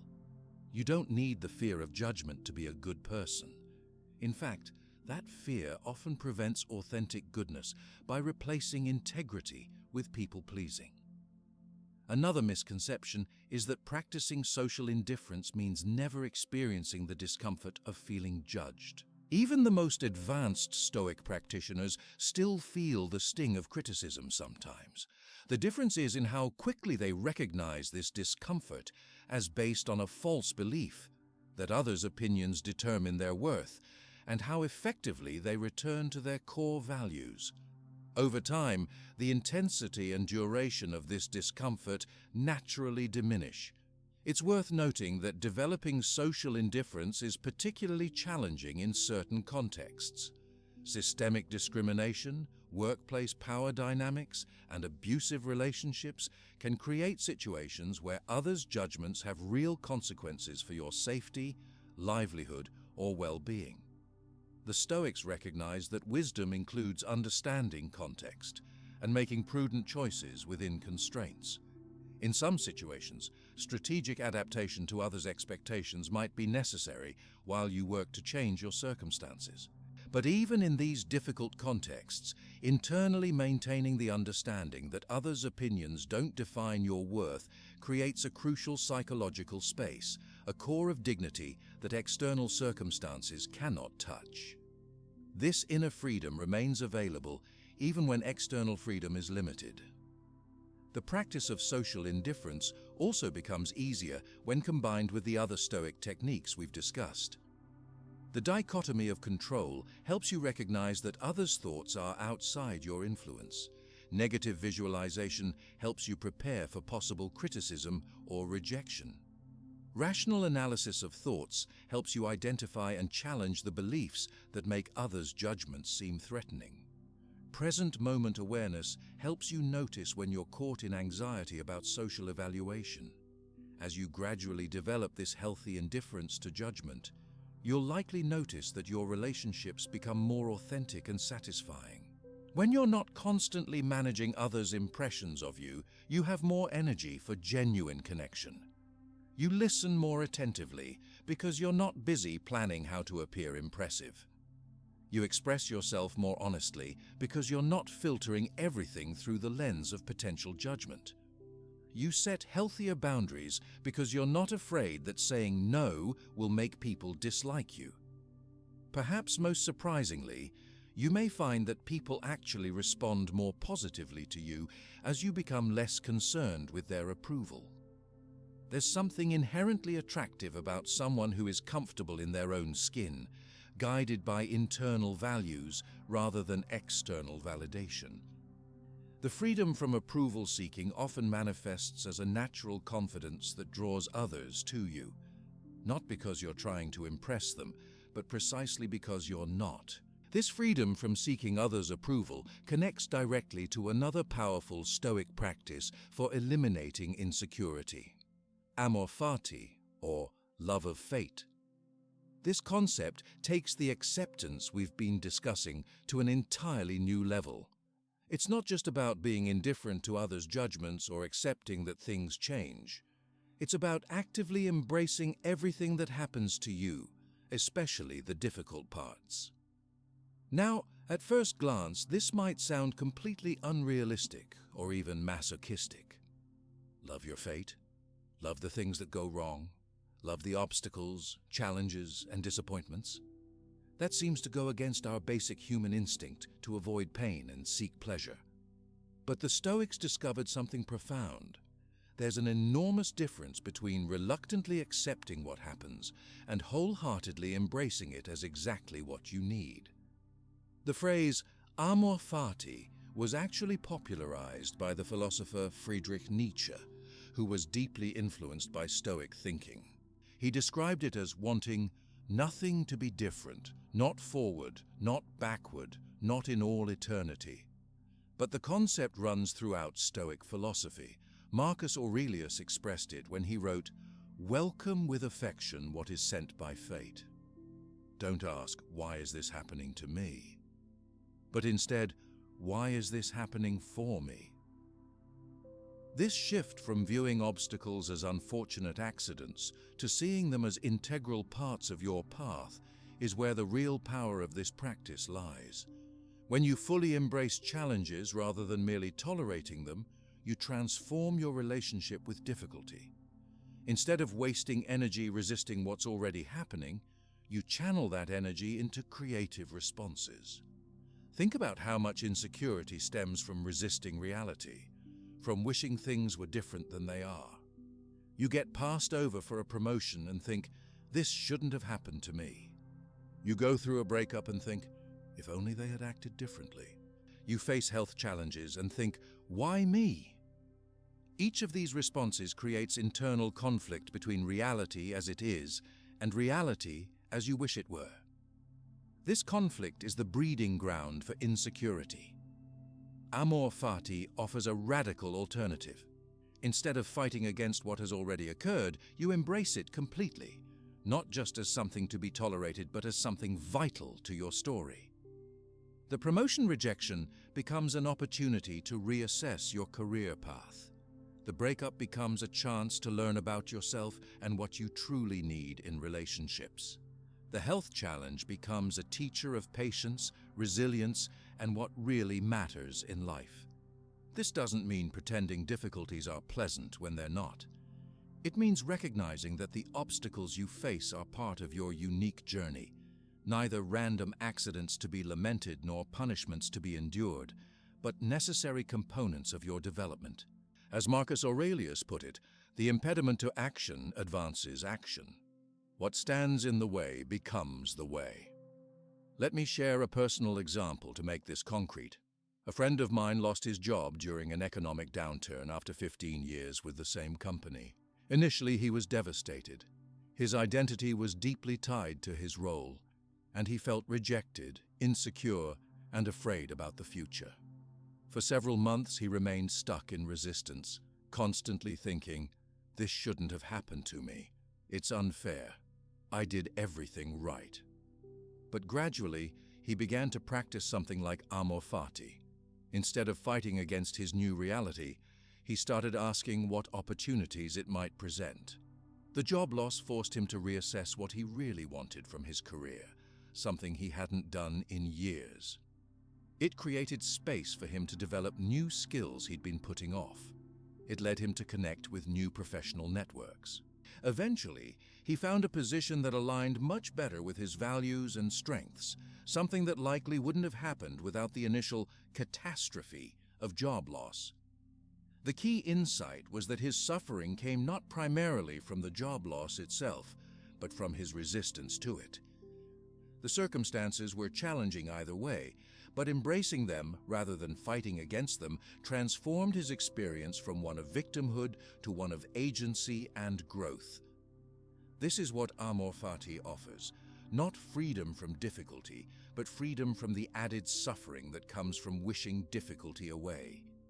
When you stop fighting against what has already happened and instead embrace it as part of your path, you reclaim the energy that was being drained by resistance. So how do you practice amor fati in your daily life? It starts with a simple but powerful question when you face challenges. How can I use this? Not, why did this happen? Or, how can I make this go away? But given that this is happening, how can I incorporate it into my life in a meaningful way? This question immediately shifts you from a passive position to an active one. You're no longer just having experiences happen to you, you're actively engaging with and shaping those experiences. This sense of agency is a powerful antidote to the helplessness that often accompanies insecurity. Another practical approach is to regularly practice reframing difficulties as challenges specifically designed for your growth. When facing an obstacle, you might ask yourself, what quality or skill is this situation calling me to develop? What would I never have learned without this particular challenge? This perspective transforms obstacles from random misfortunes into purposeful teachers. You can also practice amor fati by looking back at past difficulties that ultimately led to positive developments in your life. Most of us can identify turning points where something that seemed negative at the time, a rejection, a failure, a loss, eventually led to growth, new opportunities, or valuable insights. Recognizing these patterns in your past makes it easier to trust that current challenges may serve similar purposes, even if you can't yet see how.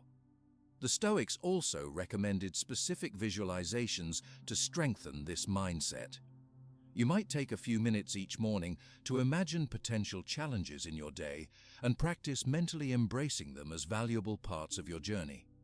Or you might reflect each evening on the day's difficulties, deliberately reframing them as necessary components of your path rather than unfortunate accidents. One particularly powerful practice is to look for the hidden advantages in situations that initially seem purely negative. Almost every difficulty carries some benefit, whether it's building resilience, revealing important truths, creating space for new developments, or connecting you with supportive people you might not otherwise have met. Actively seeking these advantages shifts your attention from what you've lost to what you're gaining.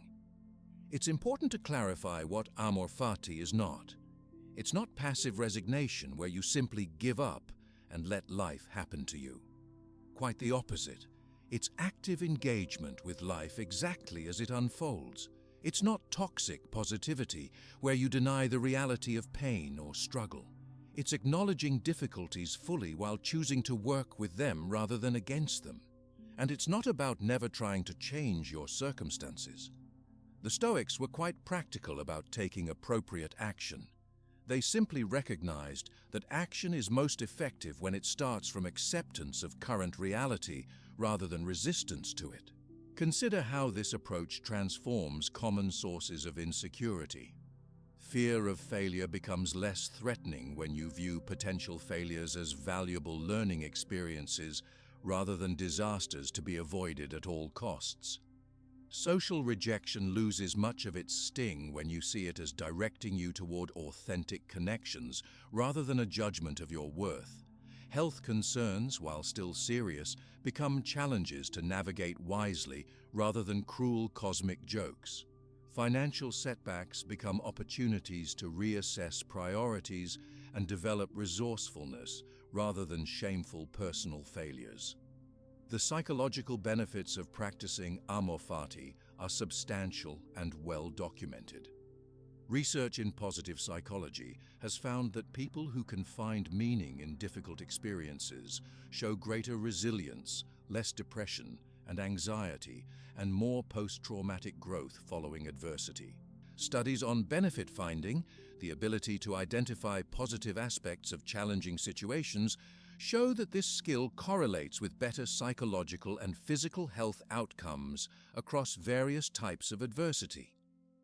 From a neurological perspective, this practice actually changes your brain over time. When you repeatedly interpret challenges as opportunities rather than threats, you strengthen neural pathways associated with resilience and weaken those associated with fear and insecurity. This creates a virtuous cycle where each difficulty becomes easier to embrace because your brain has been trained to see obstacles differently. The practice becomes particularly powerful when combined with other Stoic techniques we've discussed. The dichotomy of control helps you focus on your response to events rather than trying to control the events themselves. Negative visualization prepares you to embrace difficulties by mentally rehearsing them beforehand. Rational analysis of thoughts helps you identify and challenge resistance-based thinking. Present moment awareness keeps you grounded in current reality rather than fighting against past events or feared futures. And virtue as the only true good gives you a stable foundation for responding to challenges with wisdom and courage. As you develop this practice, you may notice a profound shift in your relationship with insecurity. Rather than seeing insecurity as a problem to be eliminated, you might begin to welcome it as a signal showing you where growth is possible. The very feelings that once seemed like enemies to be avoided become valuable guides pointing toward areas for development. This doesn't mean you enjoy feeling insecure, but you no longer fear the feeling or try to escape it. You embrace it as part of your journey. This perspective creates a remarkable freedom. When you're no longer trying to avoid challenges or insecurities, but instead welcoming them as teachers, you can engage with life more fully and authentically. You don't need everything to go smoothly to feel secure. You know that whatever happens, you can incorporate it into your path in a meaningful way. Over time, this practice fosters a deep trust in your ability to work with whatever life presents. This isn't naive optimism that everything will turn out as you hope, but a grounded confidence that whatever happens, you can respond in a way that aligns with your values and contributes to your growth. This trust becomes a source of security that doesn't depend on controlling external circumstances, but on your relationship with those circumstances. The poet Rainer Maria Rilke expressed something similar when he wrote, "Let everything happen to you, beauty and terror. Just keep going. No feeling is final." This capacity to remain open to both the wonderful and difficult aspects of life, without being overwhelmed by either, is the heart of amor fati. It's not that you never feel fear, pain, or insecurity. It's that you develop the capacity to embrace these experiences as part of your unique journey, transforming potential sources of suffering into catalysts for growth. This ability to embrace challenges as they naturally arise in life can be further strengthened through another powerful Stoic practice: building resilience through voluntary discomfort. While amor fati teaches us to work with difficulties that life presents, this complementary practice involves deliberately seeking out small hardships to systematically build our tolerance for discomfort. It's like a form of psychological strength training that gradually eliminates the insecurity that comes from fearing discomfort or loss. The ancient Stoics regularly engaged in practices that modern people might find strange. Seneca, despite being one of the wealthiest men in Rome, would periodically wear shabby clothes, sleep on a hard mattress, and eat the simplest food. Epictetus advised his students to occasionally go without wine or meat, or to spend time in uncomfortable conditions. Marcus Aurelius took cold baths and slept on a hard bed even though, as emperor, he had access to every luxury imaginable. Why would these successful, intelligent people deliberately make themselves uncomfortable? They understood something profound about human psychology. Much of our insecurity stems not from actual hardship, but from the fear of potential hardship. We're afraid of being uncomfortable, of losing status, of going without things we're accustomed to having. By voluntarily experiencing these discomforts in controlled ways, the Stoics discovered they could dramatically reduce their fear of them. Think about what happens when you avoid all discomfort. Your comfort zone gradually shrinks. Things that would have been tolerable become intolerable. Minor inconveniences feel like major problems. Your resilience diminishes and your insecurity grows because more and more aspects of life feel threatening. Voluntary discomfort reverses this process. By regularly exposing yourself to small, manageable challenges, you expand your comfort zone. You build concrete evidence that you can handle more than you thought. You develop what the Stoics called confidence in the face of difficulties. Not because you believe difficulties won't happen, but because you know from experience that you can handle them when they do. This practice addresses insecurity at its root by transforming your relationship with discomfort. When you're no longer afraid of being uncomfortable, a significant source of insecurity simply disappears. Rejection becomes less threatening when you've practiced facing social discomfort. Financial setbacks cause less anxiety when you've experienced living with less. Physical challenges seem more manageable when you've voluntarily endured physical discomfort. So what might this look like in modern life? You don't need to wear a hair shirt or sleep on the floor, though some modern Stoics do occasionally practice these things. There are countless ways to incorporate voluntary discomfort into your daily routine. Physical practices might include taking cold showers, exercising to the point of significant effort, fasting for a day, or sleeping without a pillow occasionally. Social practices could involve speaking up in group settings if that makes you nervous, initiating conversations with strangers, or asking for something you fear might be denied. Material practices might include temporarily going without something you habitually use, your smartphone, caffeine, social media, wearing simple clothes for a day, or eating very plain meals. The key is that these discomforts should be chosen deliberately, with a clear purpose, to build your resilience and expand your comfort zone. This distinguishes voluntary discomfort from masochism, or pointless suffering. You're not hurting yourself to prove something. You're strategically exposing yourself to manageable challenges to develop psychological strength. Let me share a personal example. I have a friend who was extremely dependent on her smartphone and realized this dependency was creating anxiety. She felt panicky whenever her battery ran low or she forgot her phone at home. To address this insecurity, she began practicing voluntary discomfort by leaving her phone at home one day each weekend. The first few times were genuinely uncomfortable. She felt anxious, disconnected, and kept reaching for a device that wasn't there. But over time, she discovered she could not only survive, but actually enjoy these phone-free periods. The practice gradually eliminated her phone-related anxiety because she built concrete evidence that she could function perfectly well without constant connectivity. Another friend practiced voluntary discomfort to address financial insecurity. Despite having a stable income, he constantly worried about money and felt anxious about spending. He decided to live for 1 month on a significantly reduced budget, well below his means, but still covering necessities. The experience was challenging but revelatory. he discovered he could be content with much less than he thought he needed. This didn't make him careless about money, but it did reduce his financial anxiety because he now knew from experience, not just in theory, that he could adapt to living with less if necessary. Modern research strongly supports the psychological benefits of this ancient practice. Studies on hormesis, the biological phenomenon where exposure to low doses of stressors improves resilience, show that controlled exposure to physical and psychological challenges can strengthen our stress response systems. Research on exposure therapy demonstrates that gradually facing fears in a controlled way is one of the most effective treatments for phobias and anxiety disorders.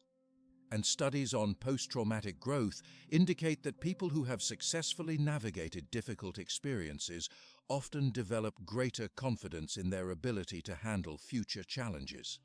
From a neurological perspective, voluntary discomfort appears to work by recalibrating your brain's threat detection system. When you repeatedly survive uncomfortable experiences without harm, your amygdala, the brain's alarm system, becomes less reactive to similar stressors in the future. At the same time, you strengthen neural pathways in the prefrontal cortex associated with emotional regulation and resilience. The result is a brain that's less easily triggered into insecurity and better equipped to manage discomfort when it arises. The practice also has significant philosophical benefits. When you regularly experience doing without things you normally consider essential, you gain perspective on what's truly necessary for a good life. You discover that many of your needs are actually just strong preferences. This realization creates a kind of freedom. You can still enjoy comforts and conveniences when they're available, but you're not psychologically dependent on them. This relates directly to the Stoic teaching that external things, while preferred, are not necessary for happiness. Epictetus put it this way: "Wealth consists not in having great possessions, but in having few wants." By practicing voluntary discomfort, you're training yourself to want less, which paradoxically makes you more secure. When your well-being depends on fewer external factors, there are fewer things that can threaten your sense of security. How might you begin implementing this practice in your own life? Start small and be strategic. Identify areas where you feel particularly insecure or dependent on specific comforts, and design modest challenges that address these areas. If you're insecure about social rejection, you might practice asking questions in group settings. If you're anxious about your appearance, try going without makeup for a day or wearing simpler clothes. If you're attached to particular foods or drinks, experiment with going without them temporarily. Begin with challenges that feel mildly uncomfortable but manageable, perhaps a 3 on a scale of 1 to 10. As you build confidence, you can gradually increase the intensity or duration of the discomfort. The goal isn't to make yourself miserable, but to systematically expand your comfort zone through progressive exposure to challenges. It's also helpful to reflect on your experiences. After each practice of voluntary discomfort, take a few minutes to notice what you learned. What was actually difficult about the experience? What wasn't as bad as you expected? What resources or strengths did you discover you had? This reflection helps you extract maximum benefit from the practice by consciously processing the evidence you're gathering about your own resilience. Some people find it useful to combine voluntary discomfort with negative visualization. Before undertaking a challenging practice, visualize yourself handling it successfully. Imagine the discomfort arising and yourself responding with equanimity. This mental rehearsal primes your brain to recognize the experience as a manageable challenge rather than a threat. It's worth addressing some common concerns about voluntary discomfort. Some worry that this practice might lead to self-destructive behavior or unnecessary suffering. The key distinction is intention and degree. Voluntary discomfort should be chosen thoughtfully, practiced in moderation, and designed to build resilience, not to punish yourself or prove your toughness.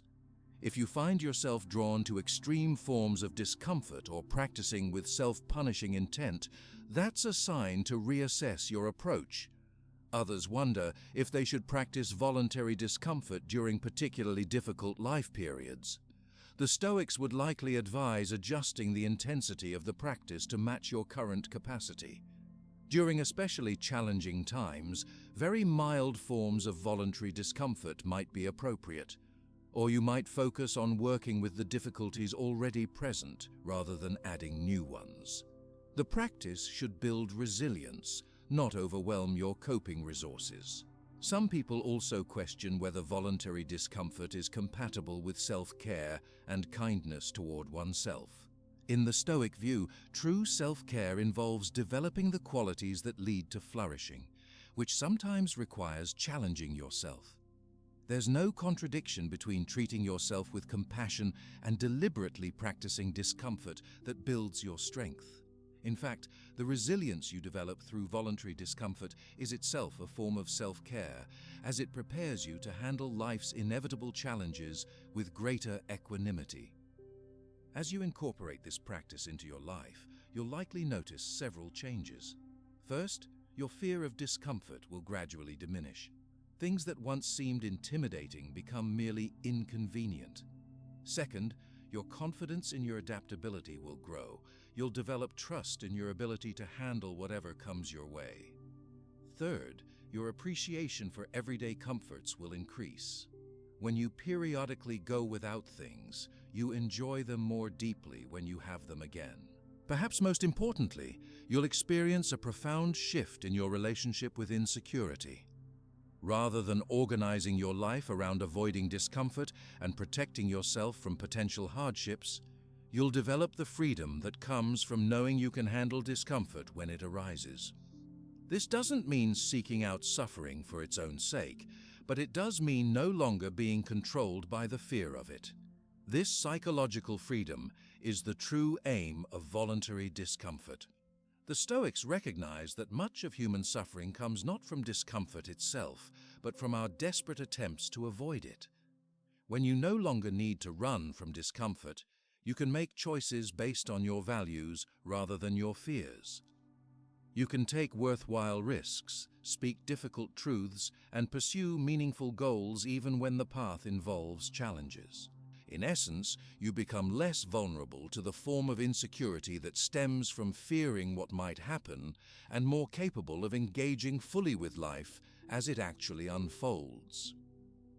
This freedom to engage fully with life connects perfectly to the final Stoic practice we'll explore for eliminating insecurity, developing a cosmopolitan perspective. While voluntary discomfort builds inner resilience, this complementary practice expands your sense of belonging outward, addressing the insecurity that comes from overly narrow identity attachments. The word cosmopolitan comes from Greek roots meaning citizen of the world, and that's exactly what the Stoics aspired to be.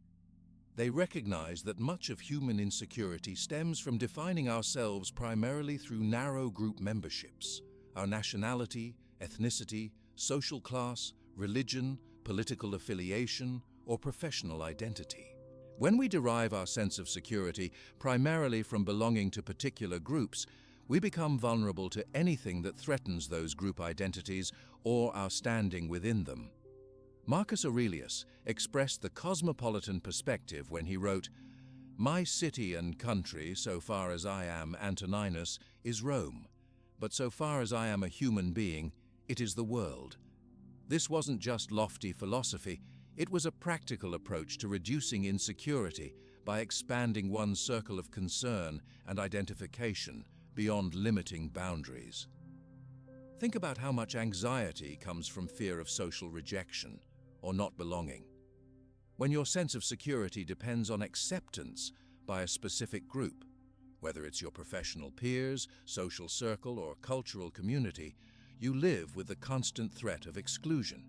You might suppress your authentic views or values to maintain group approval. You might feel defensive when your group is criticized. You might experience crushing insecurity if your standing within the group is threatened.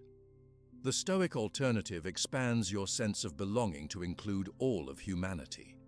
This doesn't mean abandoning your particular relationships or communities. The Stoics fully acknowledge the importance of family, friends, and civic engagement. Rather, it means recognizing these specific bonds as expressions of a more fundamental connection to humanity as a whole. Your primary identity becomes human being, rather than any more limited category.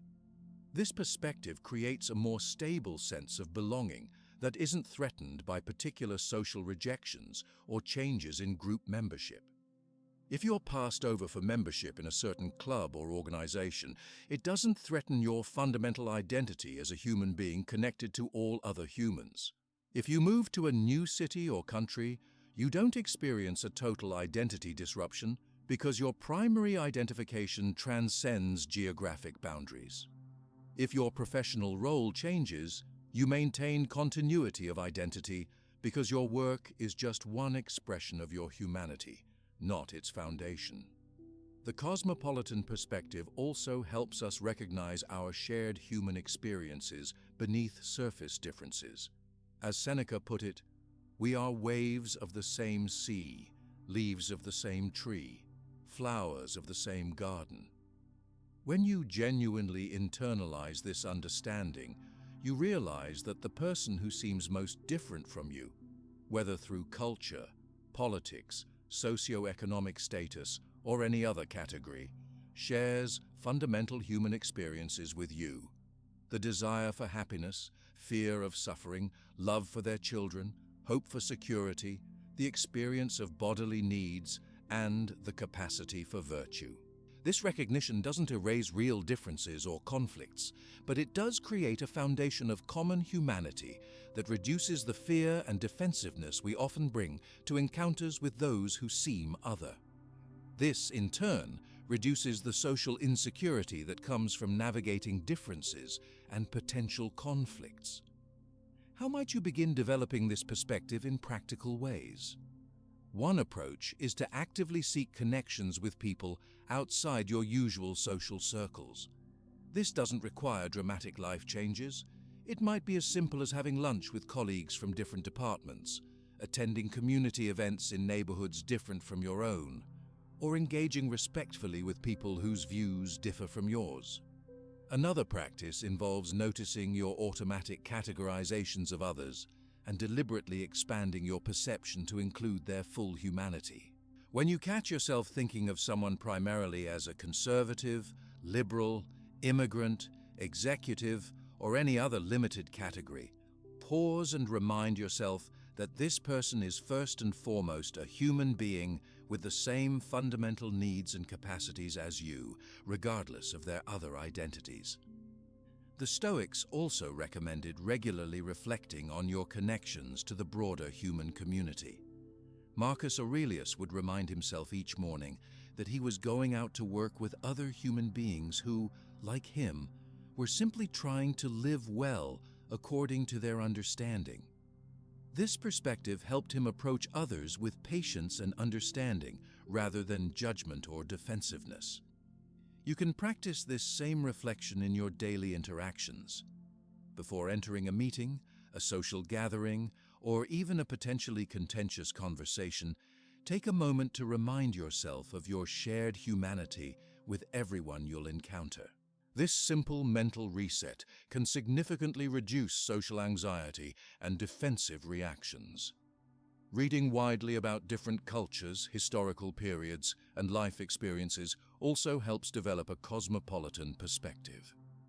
When you immerse yourself in stories of people whose circumstances differ dramatically from yours, you begin to recognize the common human experiences that transcend specific contexts. This doesn't mean ignoring or minimizing differences, but rather seeing them against the background of shared humanity. Travel, when approached mindfully, can serve a similar function.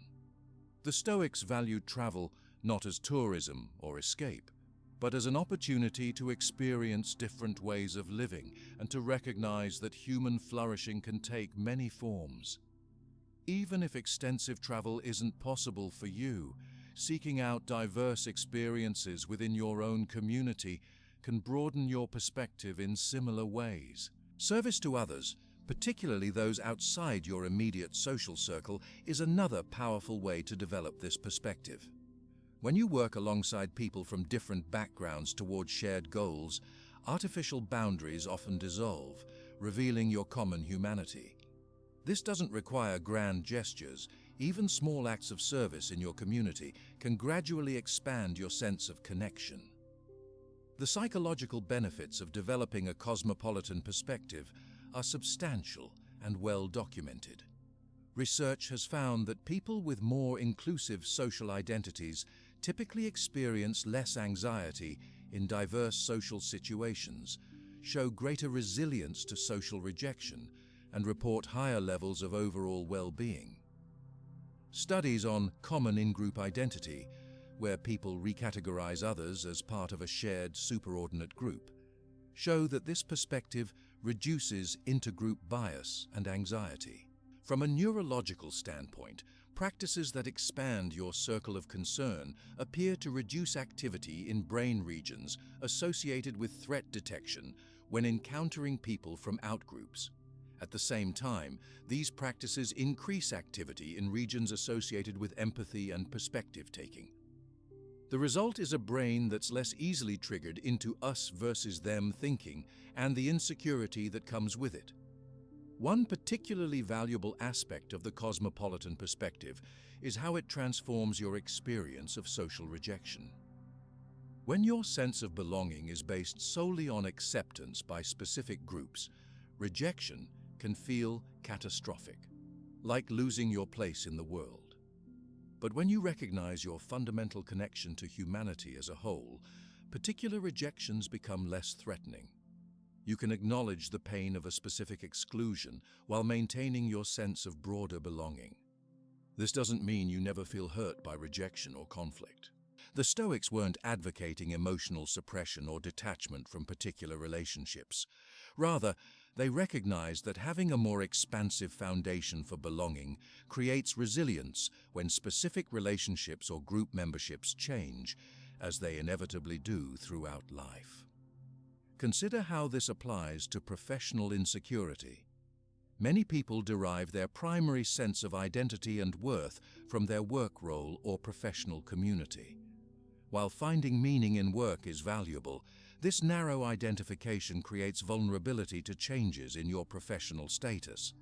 If you're laid off, passed over for promotion, or forced to change careers, you experience not just practical challenges, but a fundamental identity crisis. The cosmopolitan perspective offers an alternative. You can fully engage with your professional role while recognizing it as just one expression of your humanity, not its foundation. Your worth and identity don't depend on any particular job title or professional community, but on your capacity for wisdom, justice, courage, and temperance across all domains of life. This broader identification creates security amid professional changes and challenges. Similarly, this perspective transforms social insecurity. Many people experience anxiety in social situations because they're hyper-aware of group boundaries and fearful of rejection. They carefully monitor their behavior to ensure acceptance, often at the cost of authenticity and spontaneity. The cosmopolitan perspective doesn't eliminate normal social awareness, but it does reduce the fear that comes from seeing social acceptance as the primary basis for belonging. When you recognize your fundamental connection to all humans, you can approach social situations with genuine curiosity about others rather than anxious self-monitoring. You can express your authentic thoughts and values, knowing that particular social rejections don't threaten your basic sense of belonging in the human community. This creates the foundation for more meaningful connections based on genuine exchange rather than impression management. The cosmopolitan perspective also addresses the insecurity that comes from cultural, political, and social divisions. In times of heightened polarization, many people experience anxiety about engaging with those who hold different views or come from different backgrounds. They worry about saying the wrong thing, being misunderstood, or facing rejection for their beliefs. This anxiety often leads to avoiding meaningful engagement across differences, which further reinforces division and isolation. The Stoic approach offers a way forward. By recognizing your shared humanity with those who differ from you, you can engage across differences with less defensiveness and fear. This doesn't mean ignoring real disagreements or minimizing important principles. Rather, it means approaching differences from a foundation of shared humanity, which creates space for more productive engagement. It's worth addressing some common misconceptions about the cosmopolitan perspective. Some worry that identifying primarily as a citizen of the world means abandoning particular cultural traditions or community ties. The Stoics would strongly disagree. They saw no contradiction between particular attachments and universal concern. In fact, they believed that our natural affection for those closest to us should be the starting point for expanding our circle of concern outward. You don't need to choose between local and global belonging. The Stoic ideal is to honor both while recognizing their proper relationship. Others concern that cosmopolitanism might lead to detachment or lack of commitment to addressing specific injustices. Again, the Stoic view suggests the opposite.